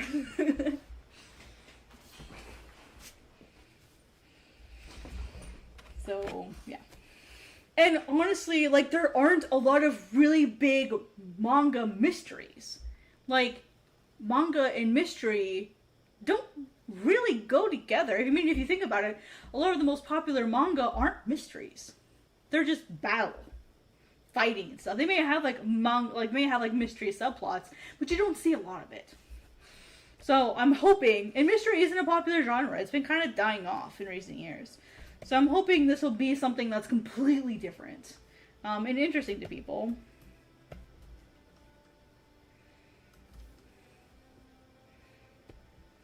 Alright, I'm gonna go in and fix this palm tree because it's bugging the BS out of me.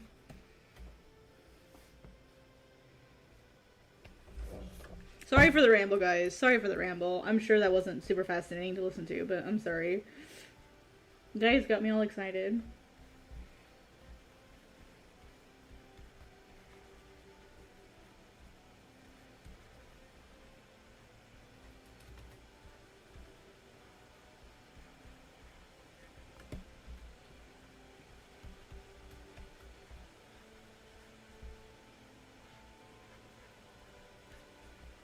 That's the kind of stuff I think about at night. That's the kind of stuff that like keeps me awake at night, is like planning those kinds of things.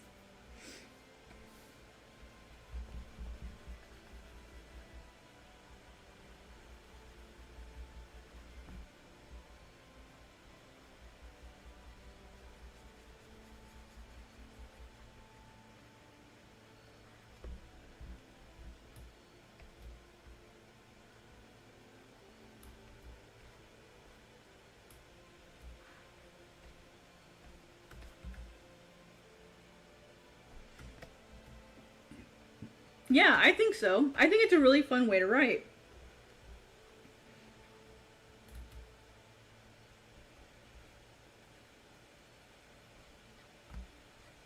I'm glad you found it interesting. Sometimes I feel like I get so excited talking about things, and to be like completely honest, finding people who are like super duper like deep into manga as far as like its process is really hard to find, because there's so much information that's like locked behind a language barrier. So it's hard to find people who really like getting deep into the weeds of that kind of stuff. You know what I mean?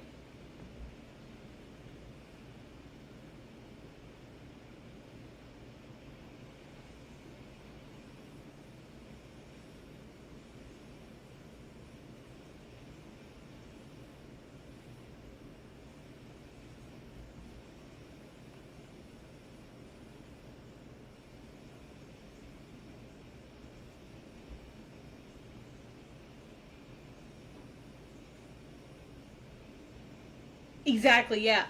And as like Neil, I always say his last name wrong, so please don't massacre me. Like Neil Gaiman said, Neil Gaiman, I think is what it is.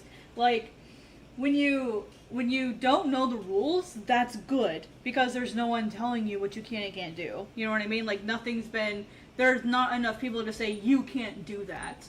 Like, and you don't know that you can't do that. So like, it literally works out for everybody. I think so. And that's kind of the approach I'm taking, is it's like, you know what, like I don't exactly know what I'm doing, and that's okay. I think there's something though to understand why it works. You know, to like what's the logic behind that choice. I feel like that's something that's good to look into. Just so that you understand what, sort of like a learn the rules before you break them. But not to that extreme. Just like understand, here's the logic of this system and why it works that way. For example, with the Kishoten Kits thing and it not needing conflict, when you don't need conflict, you can focus on the surprise. You're not having to like reach around and try to find a reason why the conflict exists. You can just write what happens. It's just, this is the thing that happens. Surprise, you didn't expect that, and you're done. It's a much simpler form of story writing that doesn't have as many limitations, I think. I think when you don't have a story that's dependent on conflict, you can write a lot with, there's a lot more possibilities. And it works perfectly for lore and mythology, because you don't have to think of a conflict. You can just think of, here's this really strange thing that happened, without the pressure of trying to figure out why. It's just, here's the thing. This is what happened. Take it or leave it. It's kind of what Kishoten Kits feels like. And I'd really love to do more one-shots. I think one-shots sound like a fun thing I wasn't really interested in them until recently. It wasn't something I was looking forward to doing. But now that when I had my break from Godsbane, and when I was focusing on creating all that concept art, I was able to sort of look back at my characters and go, wow, like I really wish I could work on this story a lot more. So maybe that'll be something I get to work on more, is doing like more one-shot like stories.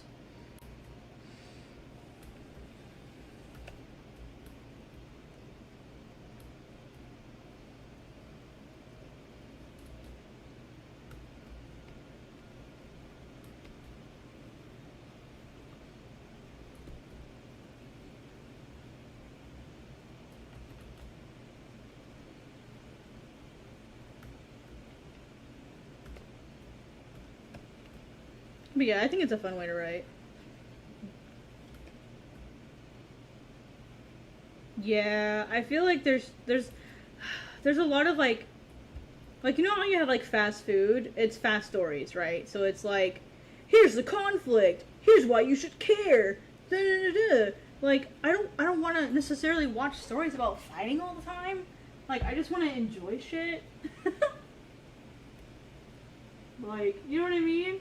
I don't want to have to be fighting something all the time.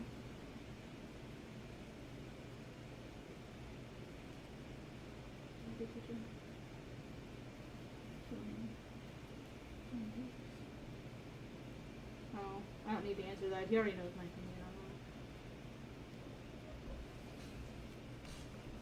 that. The other thing that I think is really interesting when it comes to like story writing, especially in manga, is and I'm contributing to the problem, so I apologize. But like, there's like a lot of manga these days that I read are shonen.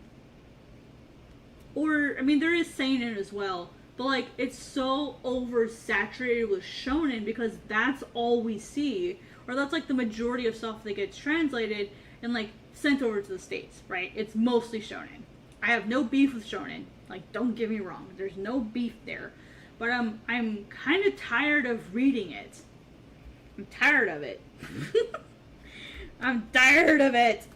I'm tired of seeing stories that are like, Junior suddenly had magic powers, was transported to this foreign land, and he has so much plot armor that he's exempt from breaking all the rules of the society, and he's super strong and he gets all the hot chicks. Like, tired of it.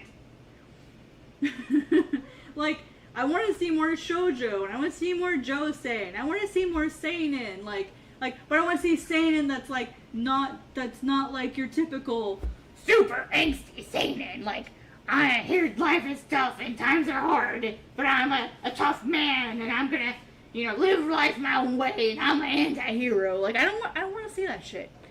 I want to see seinen with stories that are like adults solving adult problems, but have a softer side to them, like Berserk. I'm using it as an example, and you guys can't stop me.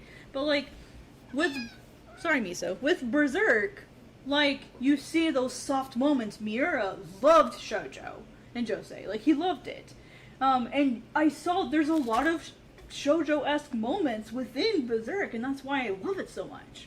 Is it blends all of these different moments together. It's really, it has a lot of really awful, really, really, really awful moments, especially in like the Eclipse arc, right? So like, it's dark stuff that is really too much for a lot of people, but that's why I like it. Is it wasn't afraid to like hit those hard, ugly, disgusting topics. That's like a reality. That's reality. That's what we live with as a society. Do not watch Berserk. Holy F. Do not watch Berserk. Read it. Berserk is something you have to read. You could watch the memorial version of the manga, or the anime. I've heard it's not that bad. But the anime did Berserk very dirty. Like, the 90s anime absolutely butchered it, from what I've heard. I've not watched it, but I've heard it absolutely butchered it. Hi, Miso. Would you Miso, stay out of it, Miso. God, you're such a pest. What, Miso? What? Miso's my cat. If you haven't seen my cat Miso, this is Miso, so you will occasionally see her chirping and chittering and being noisy. Yeah. Yeah. So that's my cat Miso. She's adorbs.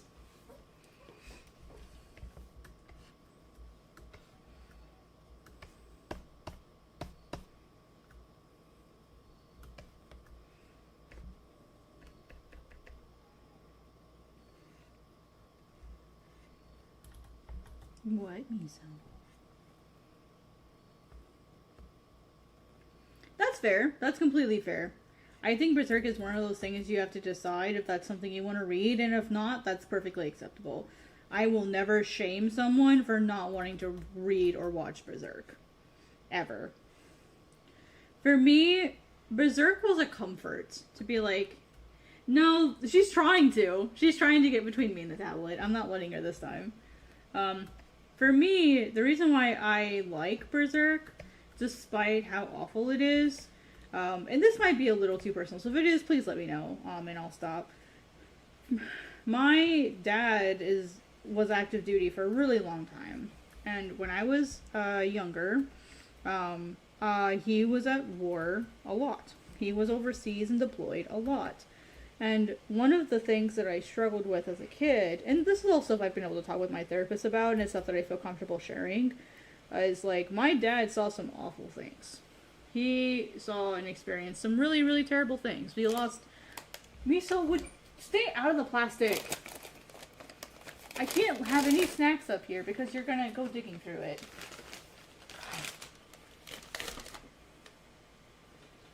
You're such a pest. Anyway, to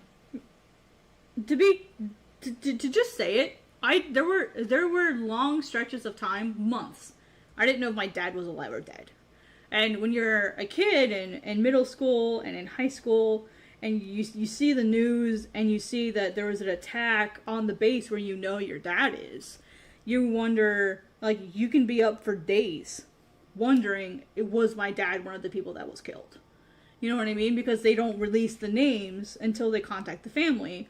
And so I was always waiting for that phone call that was my dad. And that was, I don't want to say I've been to a lot of funerals, but there were a lot of people that I knew and that my dad knew that died at war. Like, my dad lost his entire unit right before Christmas. In an ambush. They died. They lost almost everybody. And it devastated my dad. Absolutely devastated him. It was something he really struggled with. And, you know, seeing how that has impacted him changed me a lot. And really, even at a young age, introduced me to death. At a young age. And it's something I struggled with and I thought about. And when I was reading manga, one of the first manga that I read was Shaman King. And that manga helped me feel better about it because it talked about those things. It talked about those really hard topics to talk about. And like watching people suffer and go through things. And that kind of introduced me to it. And then when I got the chance to read Berserk for the first time, it talked about those horrible topics. And it talked about how senseless death can be and how people do terrible things to each other.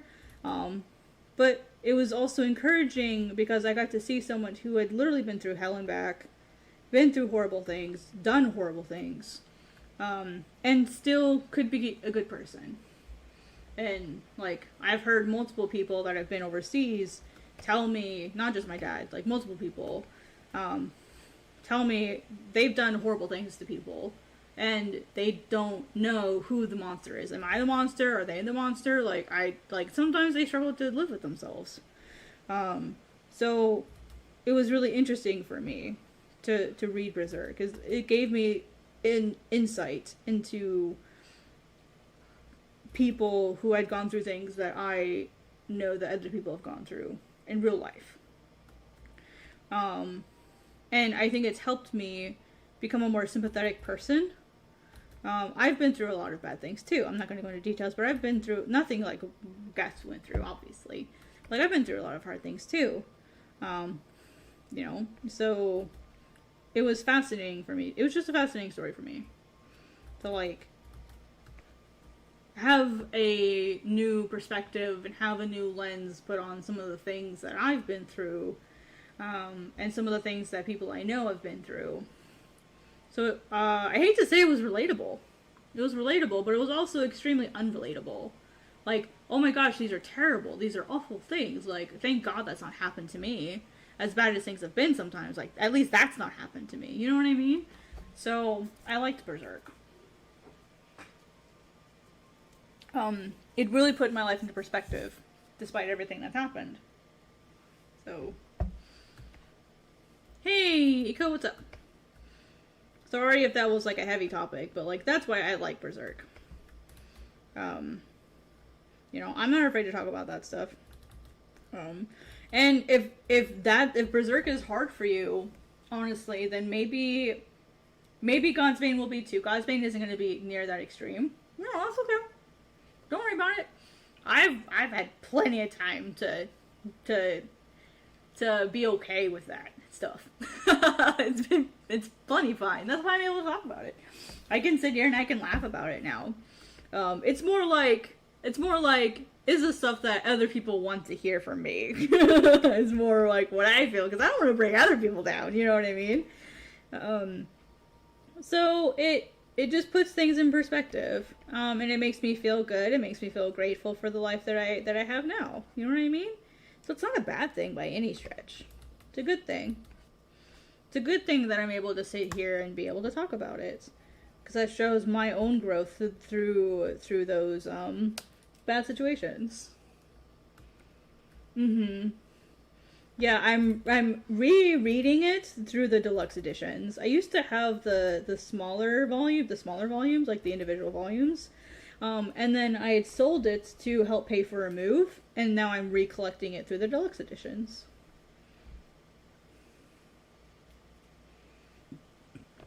Yeah. Yeah, that's something that a lot of people don't really think about, is how that kind of stuff, like, affects you as a child. And it's something my dad hid from me. He tried to hide from me. My mom tried to hide from me. But it's something that as a kid, like, is there. Like, it's there. It's not going away. I'm not dumb. I'm a child, but I'm not stupid. You know what I mean? Hi, Miso. Hi. So, I hope that's something that I can communicate. Like Godsbane has a lot of death. I'm going to be really upfront with y'all. Godsbane has a lot of death. Because it's a topic that I want to talk about. It's something that I want to share. Godsbane is about grief and loss and being selfish and making bad decisions. That's what Godsbane is about. And I want people to learn and grow with Aros as he learns those things. And not just Aros. Hokue has to go through all of those experiences as well. So let's fix these steps here.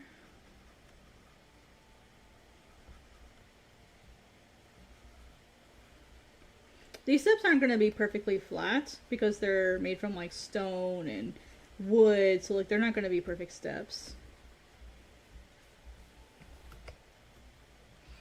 Who else thought when you died to respawn? I never thought that.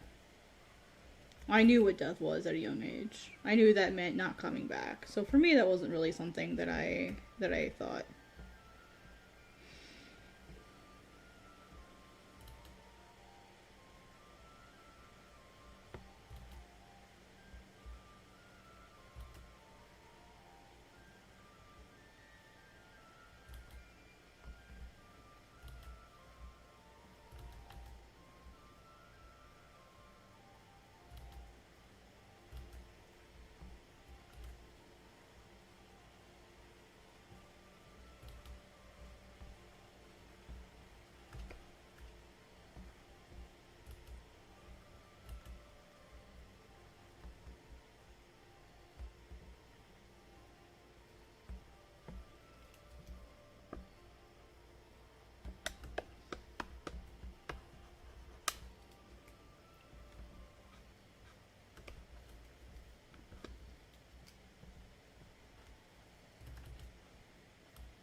I can see how people would think that, though.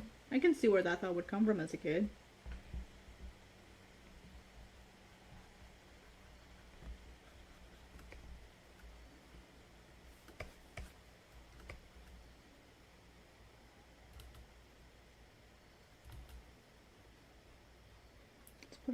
Let's put some grass on the edge here. Kind of like soften this.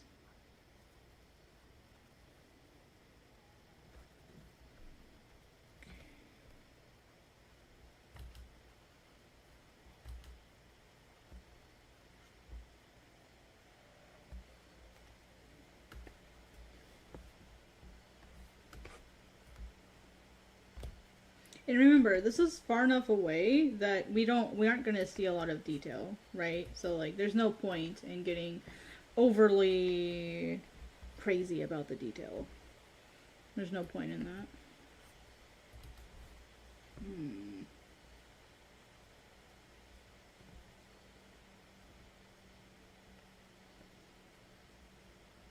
Alright, this is gonna be my white fix layer for anything that's drawn on top of screen tones.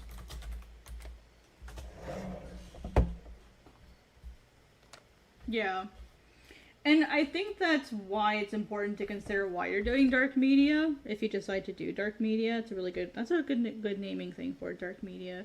I think there's always a reason you can do dark media, and you don't have to have this deeper message if you want to do dark media. You can do dark media just to do dark media. But I feel like it's always more impactful and interesting if there's a reason behind it. Maybe it's just me.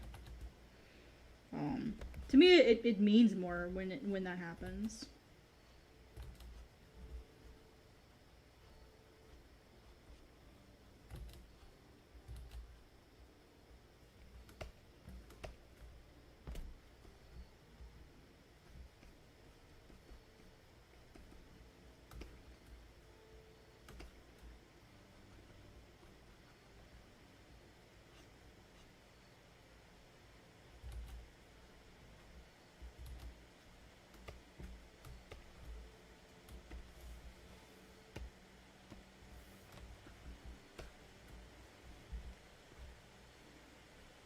Basically what I'm doing is I'm intentionally throwing in some vegetation and stuff here to help show off the shape of the stairs here. Just to give it some contrast. And just like help illuminate it there. I mean, I guess I could use the screen tone tool as well. So, actually we'll do that. So let me throw in some vegetation here. Maybe some like baby bamboo or something.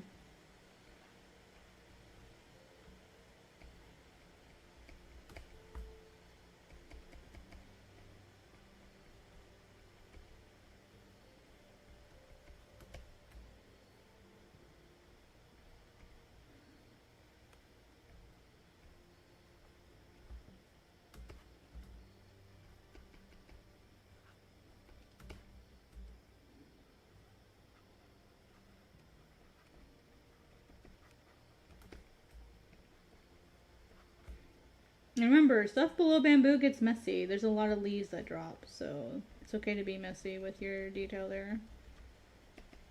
Add some leaf litter. Actually, I have a brush for this. Let's do that. I'll show you my leaf litter brush. Check this out. We don't want to do too much because there's already tone there, and so we don't want to like risk causing more trouble than it's worth. Basically, it just helps add like miscellaneous detail.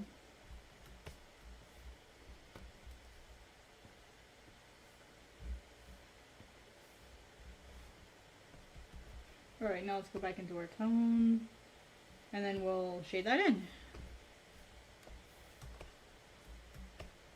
Let's see. Favorite anime manga is Inuyasha. Inuyasha's good. Inuyasha's good stuff. I love Inuyasha. I actually really like the sequel manga Yashahime. I really like it. Manga. I didn't like the anime as much.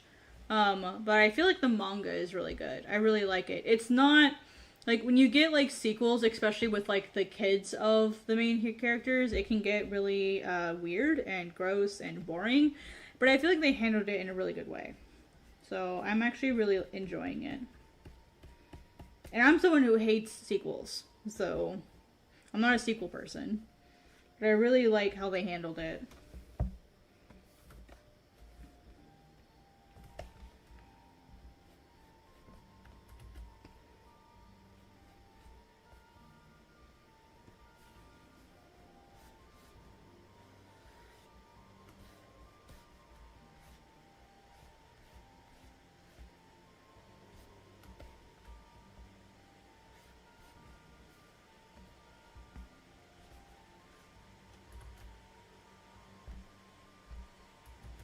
So if you liked Inuyasha, I definitely would watch this or read the follow up, which is Yashahime.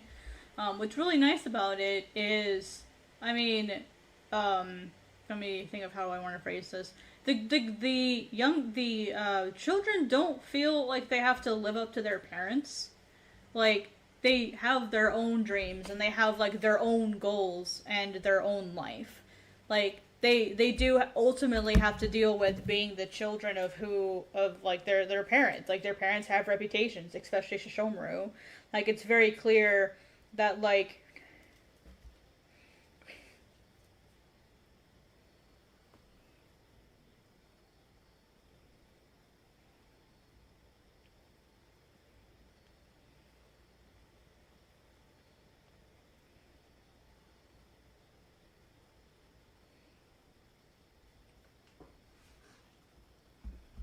mm-hmm. I actually don't know a lot about Cardcaptor Sakura. That was something that I actually never got into. So that's something that I definitely need to like give some of its own attention to. I never actually got into that one.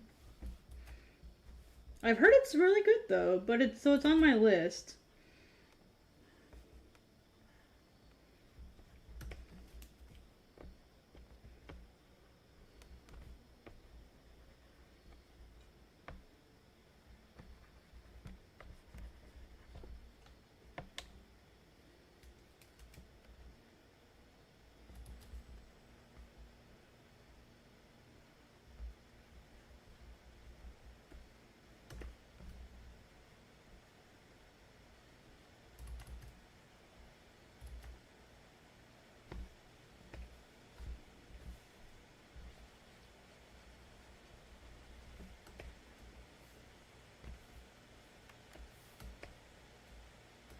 I mean, I like dark stuff. That doesn't bother me at all. So,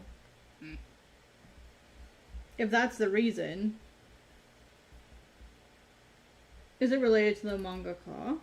Sort of like a Rurouni Kenshin thing?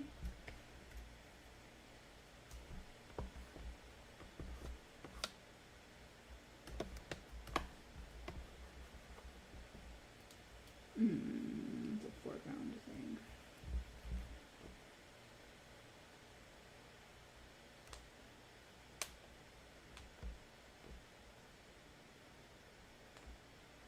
Nah, I can redraw it, that's fine. I mean, so is Yu Yu Hakusho. Have you read Yu Yu Hakusho? Like, there's all kinds of really like Yusuke's behavior is absolutely disgusting in the beginning, especially with how he treats women and Keiko. So like, it might just be like, I hate to say it, it's some manga are just a product of their time. I'm just gonna be honest and say it, like that's a thing that exists in manga, unfortunately. And whether we love manga, we all do, but some of them have controversial or darker stuff. It is what it is. You know.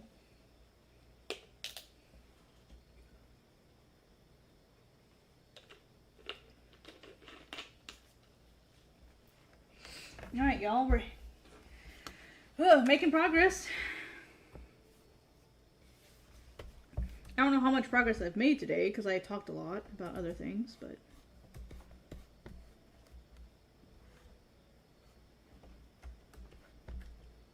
Sorry for yapping so much today. Actually, let me throw in some guides just so that I can see where the flat lines actually are. I'll just kind of put them in occasionally because it's these things will have water in them, so it's important that there's some degree of consistency of level. So let me throw in some loose guides here.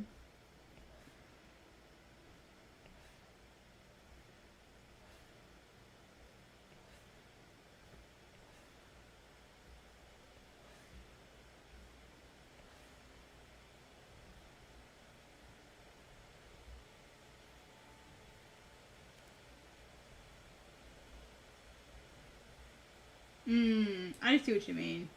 Yeah, that could be a little weird.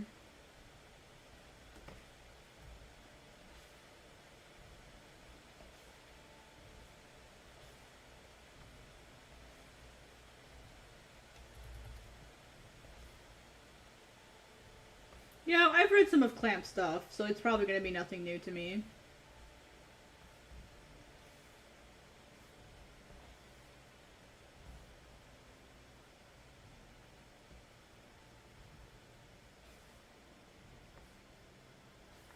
Alright, so I've got some basic guides, just so I can make sure things stay level.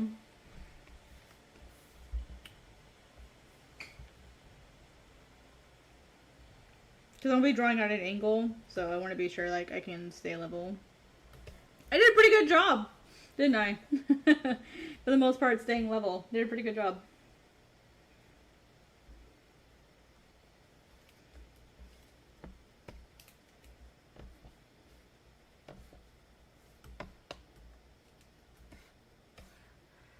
This one I did mess up a bit though.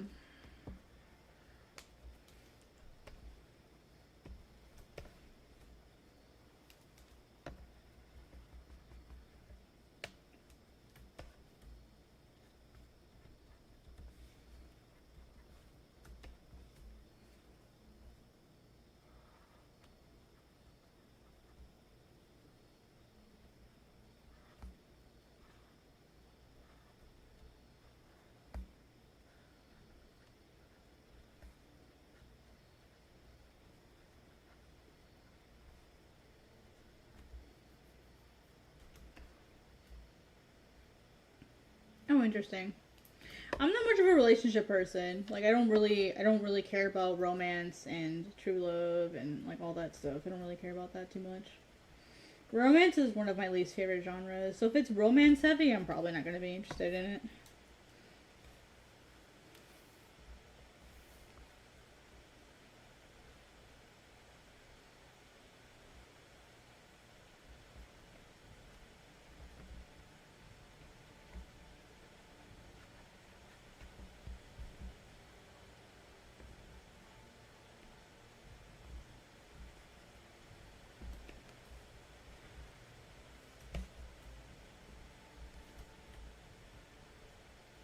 Okay, cool. That's good to know. Yeah, I don't really care about romance stuff. Yeah, that. Well, I always read the manga first. I almost never watch the anime first. Almost never. Um, to be honest, I don't like watching anime. I don't. I don't watch anime. I don't watch movies. I don't play games. I'm not into that. I'd rather be able to like take the story at my own pace. Rather than like being forced to go along at the pace that they want me to. So I'm not much of a anime watcher. I don't really care much for anime.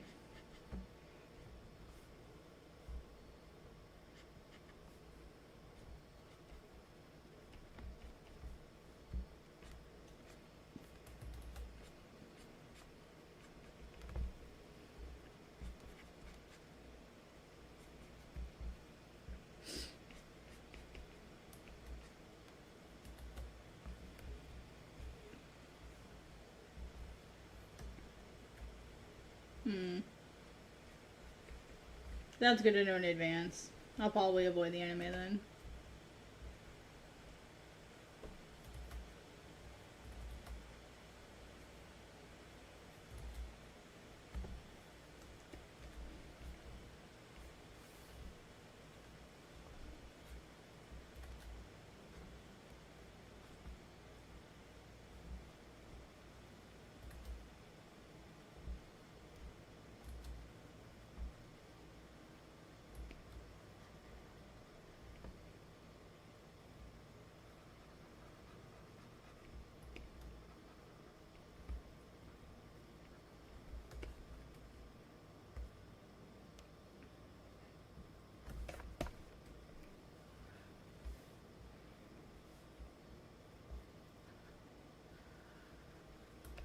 And plus, a lot of anime deviates from the original story, so that's one reason why I'm not an anime person.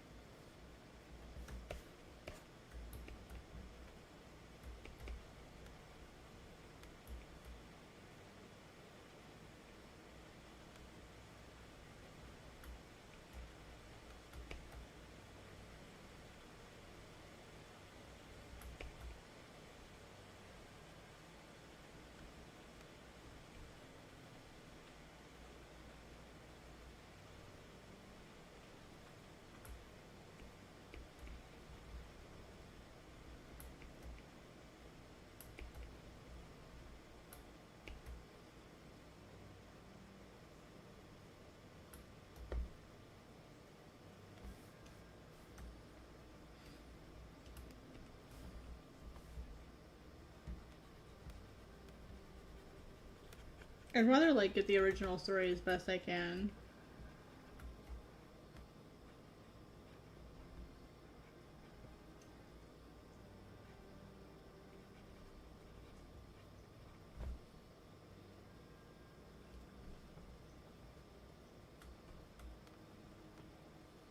See, I want the original story. I don't care if it's a problematic relationship or not. I want the original story. Like, yeah, I want the original context. I want the original story. I don't want it watered down just because like it's problematic. That's not what I want in a. I don't want my stuff censored in that way. It is what it is, and if I choose I don't like it, then I move on. That's just how I am. I really don't like the West censoring things or taking stuff out because it's viewed as problematic here. You know what I mean? It is what it is. You know, like, don't be, like, obscenely rude. Like, don't just give, like, a free pass to the entire world to create problematic content. But I feel like it's disingenuous, or it's, like, disingenuous is the word I'm looking for. I feel like in some way it's disrespectful to the original creator to, like, censor stuff. Like, if the original creator wants to write about terrible stuff, let them do it, but let them also suffer the consequences of their actions. Like, if you're going to choose to write about controversial stuff, reporting stuff that society would view as possibly controversial, then you should deserve every bit of, like, commentary that society will give you on those things. You know what I mean? Like if I choose to write about, like, I don't even know, like, insert terrible societal topic here that's extremely controversial, I fully expect, like, people to tell me, like, hey, this was a terrible thing, you shouldn't write about this. I'm like, yeah, okay, but that's what I wanted to write about. You know? I would never do that, because I care, and if something makes me uncomfortable, I'm not going to write about it. Like, especially as a non-binary person, there's a lot of topics that are really hard for me to talk about, but it is what it is. Like, I would have to willingly accept that. Now, that's not to say that, like, writing about things like with the thing that happened with Webtoon is a perfect example of this. So, like, with the thing that happened with Webtoon, with that, like, Get Schooled comic, like, that was terrible. That was not okay. That was extremely unnecessary. And it shouldn't have happened at all.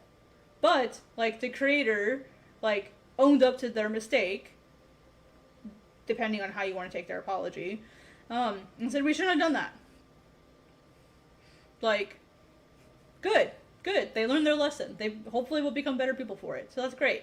I feel like as long as we hold creators accountable for, like, what they choose to write about, and, like, tell them, hey, this wasn't okay, then it's fine. Does that make sense? Like, oh my gosh. Basically, in the Korean version, it had a line where it said effing N-word. Like a hard R. In the Korean version. So, like, it was Korean, effing N-word. Korean, and it's like, oh my god. What? And that got past editors. It got past editors. That was terrible. Completely unnecessary. There was no reason to put those words in there. No reason at all. Completely unacceptable. You know? But, like, yeah. Awful. Completely unacceptable. You know? Disgusting. But also, like, maybe they didn't understand the context of that word. And that's what it sounds like based on their apology. Maybe they're making excuses, I don't know. but like they didn't understand the context of it. They didn't know. That's why I try to say like if people are going to do what they want to do, but they should be willing, if they mess up, they should own up to their mistakes. If I ever use something inappropriately or I do something inappropriately, I need to be told so that I can never do that again. You know what I mean? Same thing with like talking about hard topics. Like there's a lot of death in Godsbane. There's a lot of death. It's one of the main It's one of the main motifs of Godsbane. And if people are uncomfortable with it and they don't want to read it, that's okay. I will never shame someone for not wanting to read Godsbane. Ever. I will never shame people for that.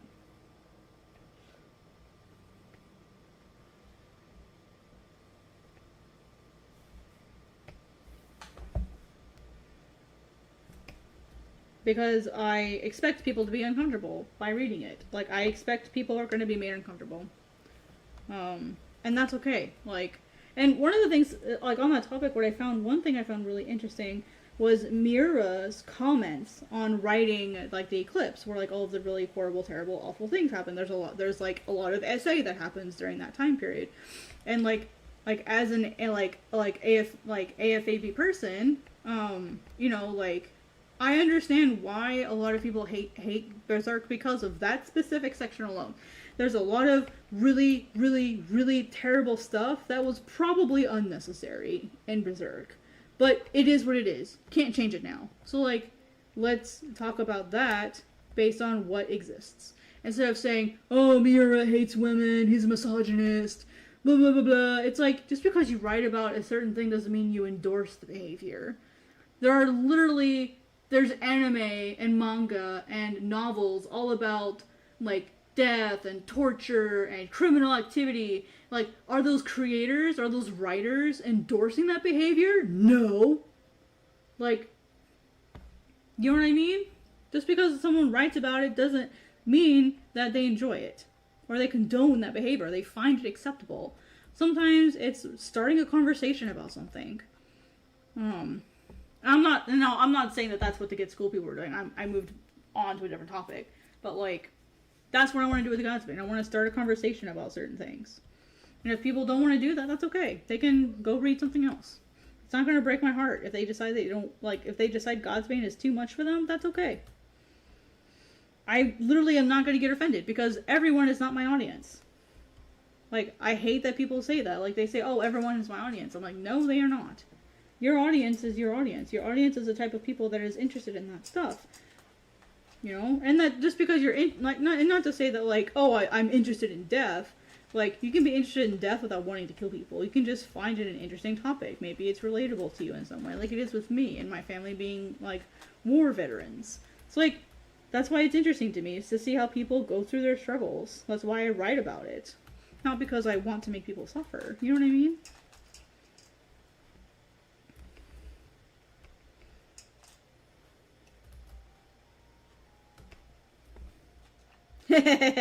You, sir, are my audience.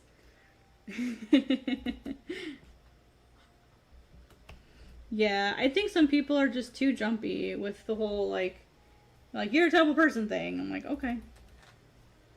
You know, it is what it is. Some people are gonna love Godsbane, some people are gonna hate it. And that's okay. I expect some things to set people off. I'm gonna be completely honest with you. I expect it to happen. And I'm not going to fault those people for it. Maybe they've invested a lot of time into Godsbane and it turns into a story that they don't like. You know? That's okay. I will take every bit of their wrath and listen intently and consider it for the future. Like, maybe there's a time where I cover something that's completely unnecessary and it's too rough. Like, I gotta know those things as a creator. I need that feedback. So I'm not afraid to write about whatever I want to write about.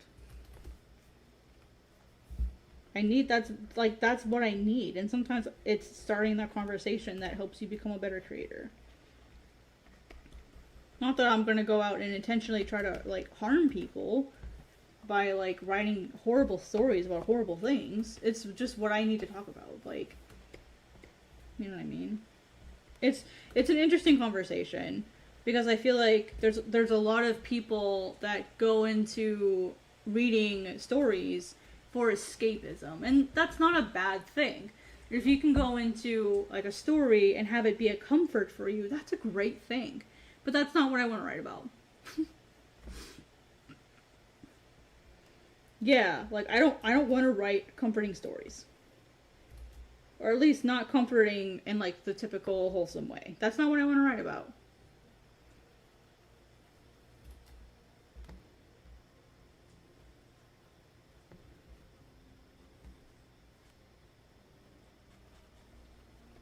I think it's a fine line. There's a fine line between talking about tough topics and talking about or like writing about certain topics with zero regard with sensitivity. Like there are some things you just have to keep in mind with sensitivity writing. For example, I'm a white person. I'm not going to go writing about like, you know, like colonialism and slavery without talking to the people who are affected by that, getting the real perspectives versus writing about it with what I assume it's about. Like, I'm a non-binary person. I'm not going to go write about a gay person's experience when I'm not a gay person and have not gone through those experiences. Like, there are many instances, tons of instances, where it's appropriate to do your research and do sensitivity and have a sensitivity reader to make sure that what you're writing about is respectful. Like, but there are also times, miso, if you fall, I'm not going to feel bad. She likes climbing on a particular wall. I don't know what's interesting about that to her, but there's times to be sensitive to that stuff, and there's times where it doesn't matter that much. You know, knowing which is incredibly important as a writer. You know.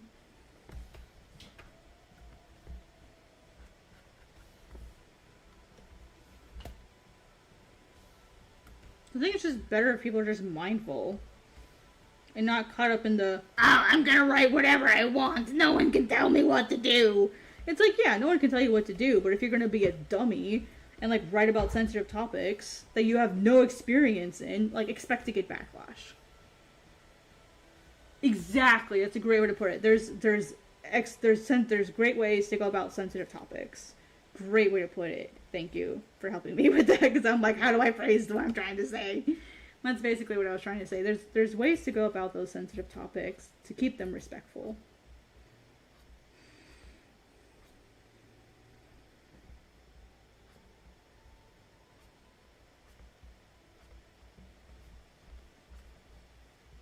And I think that's important.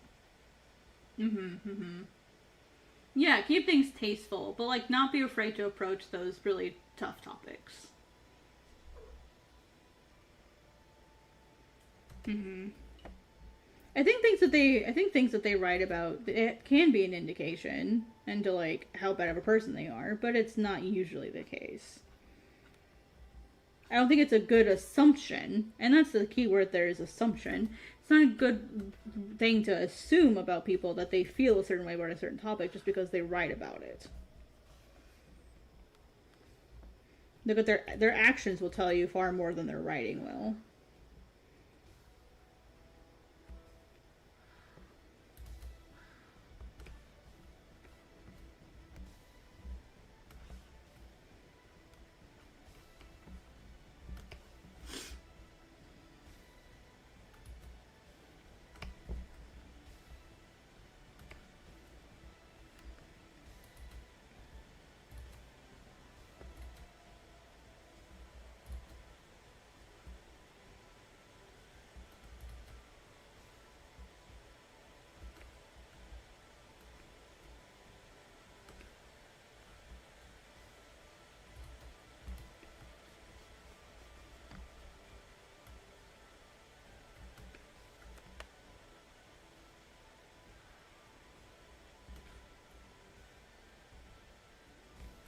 I think that's why I like seinen more than shonen. The seinen approaches those hard topics.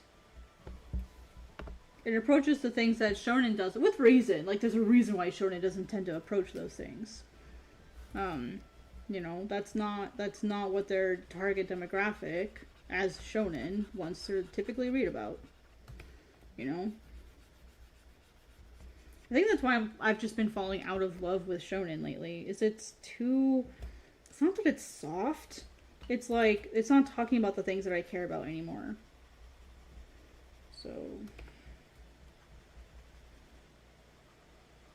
I definitely feel like a disconnect from shonen nowadays.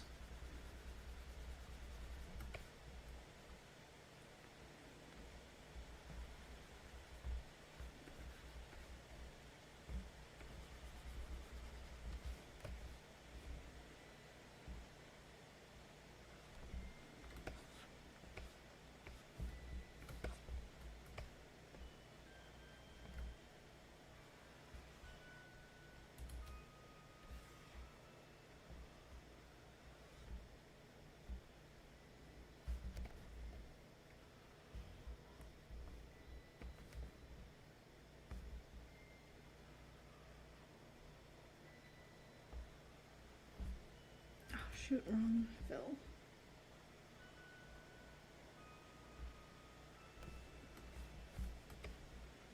Now, like, there's a certain, like, group of comic creators that are, a little gross about how they view certain topics. But, you know, I just avoid those people. Make my life really easy.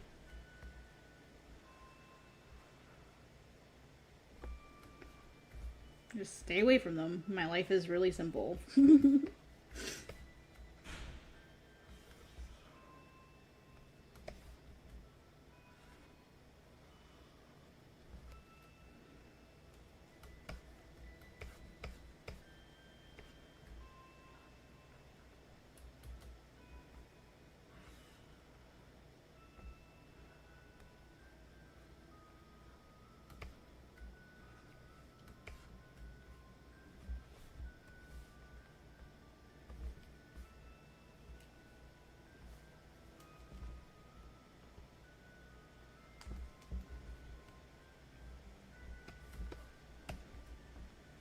And for those of you who are wondering, the reason why I don't just use like a shift click is I want these lines to feel organic.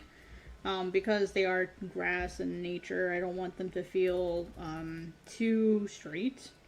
If that makes any sense.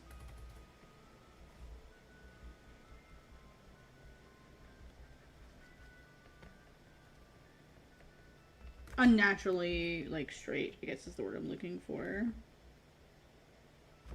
Rigid, I guess, would be a better word.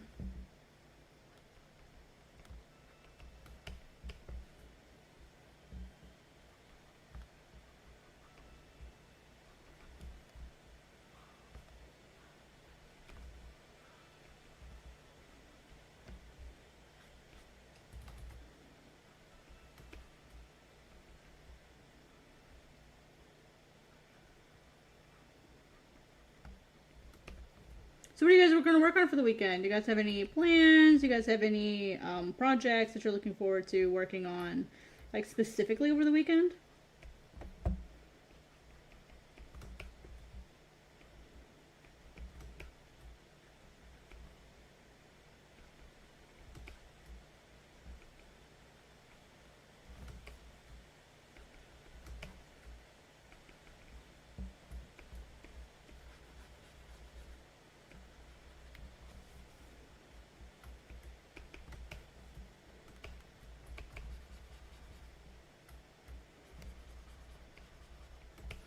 I feel like I'm mowing the grass. I'm like literally mowing grass as I draw. It's so funny.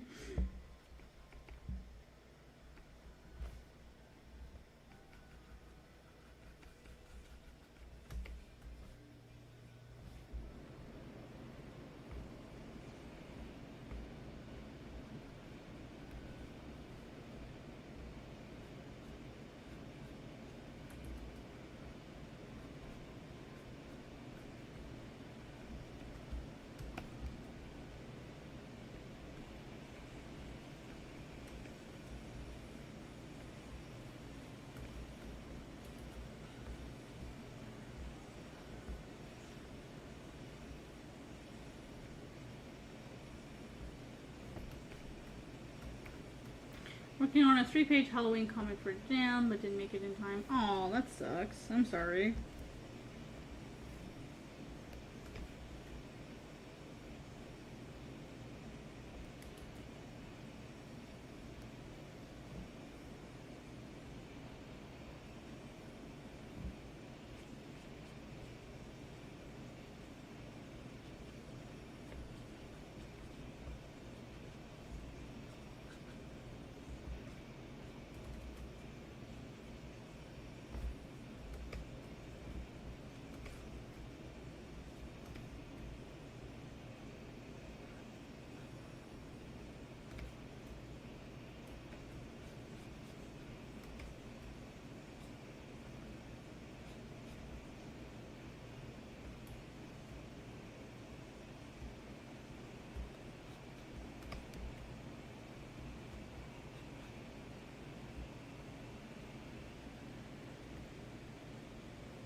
I recently finished 2 digital illustration paintings. I'll be working on a 3rd one this weekend. Nice. What are the illustrations for? Are they commissions? Are they something else?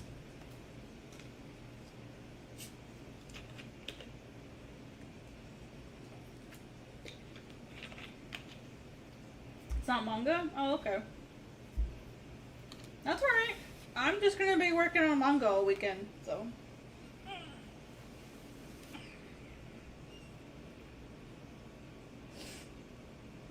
Got some emails I gotta respond to tomorrow.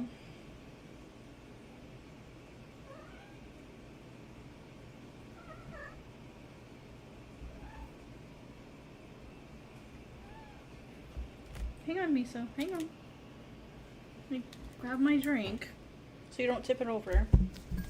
Hi, Miso, Miso, Miso. You wanna say hi to all your fans?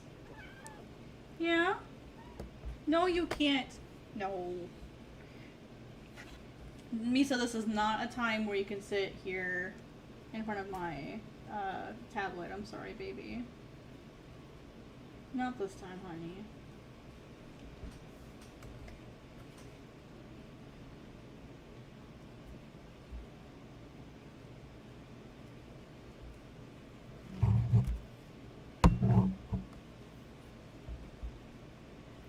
Over time I've wanted to make a game that involves a trans character. Nice! Go for it! Hell yeah! I think that would be great.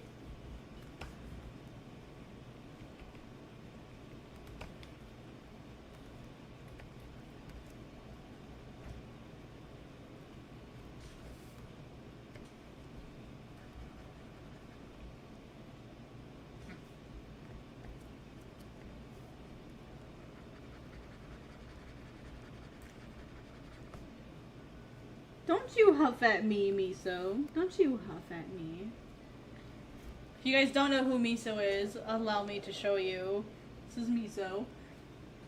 My super adorable cat who likes causing trouble. Miso, Miso, Miso, Miso. She's super adorbs and super fluffy. Super fluff. But she likes to get literally right in the middle of things. She has no idea what personal space is. Do you, Miso?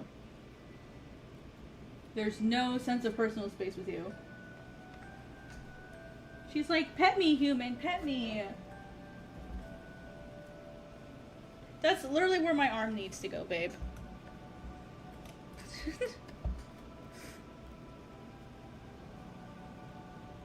Typical cat, no sense of personal space. Does whatever she pleases.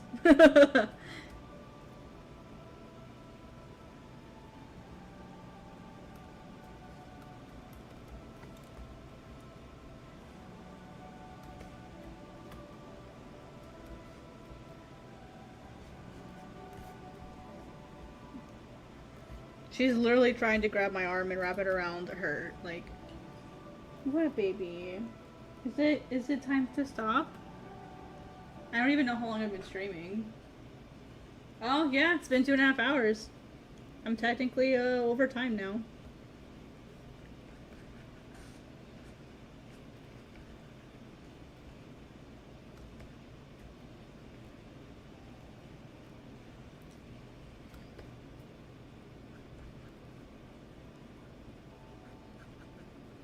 Miso. Am I over time now? She's just coming to remind me that my time is up for the day. But I'm not done yet. I need to keep drawing. She's like, no, you need to go to bed because you have to get up at a decent time tomorrow because you have errands to do. She's so silly. I ain't stopping yet. I got stuff to do. She's like, fine, I'll just sit here and wait for you. You booger! Are you hungry? Is that what you're bugging me about? Oh, she's hungry. Yeah, she's sitting in front of her bowl now. She's hungry. Well, you know what? Actually, with that, I'm gonna go ahead and we're gonna stop for the day. I feel like I made a lot of progress just cleaning it up to get a good feel for how to take this, like, moving forward. I feel pretty confident with where it's at the moment. I have a bunch of guides in here to kind of help me keep things parallel, at least for the stairs.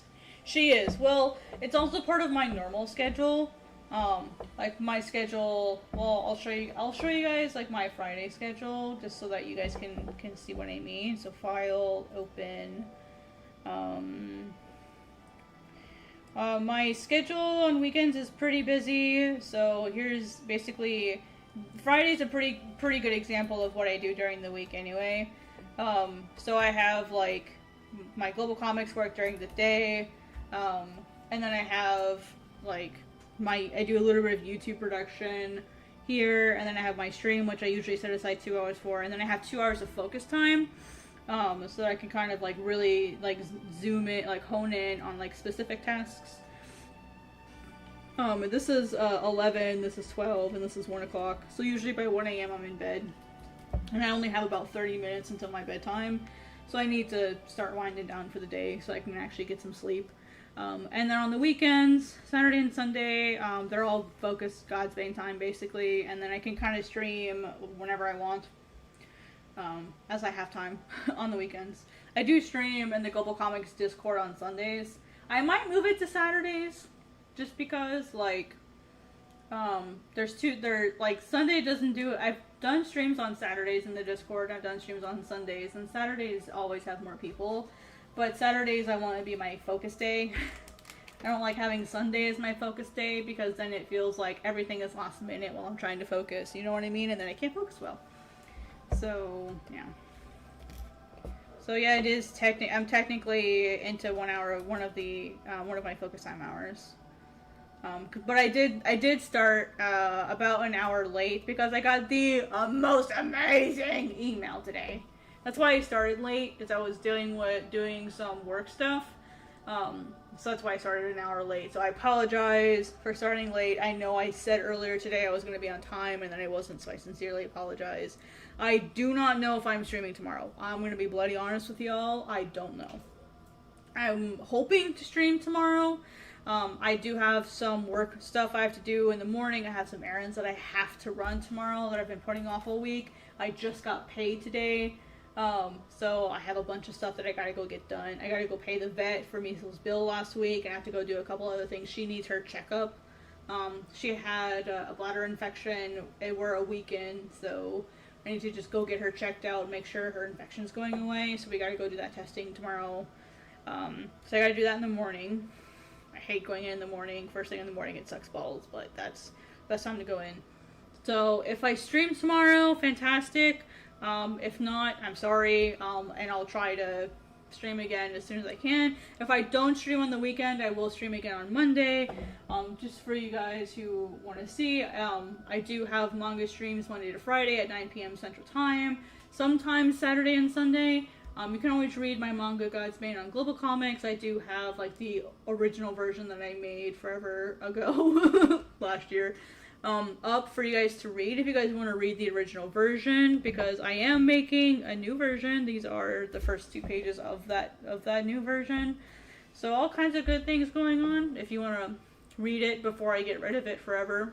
I'm going to wait until I have enough pages to replace it. So basically over time I'm going to be slowly replacing the chapters out. So if you want to read the old version, read it now while it's still available. And it might give you a preview of what's to come. To know if Godsbane's your type of story. It does have a not safe for work, mature content warning because there is violence in the first chapter, just FYI.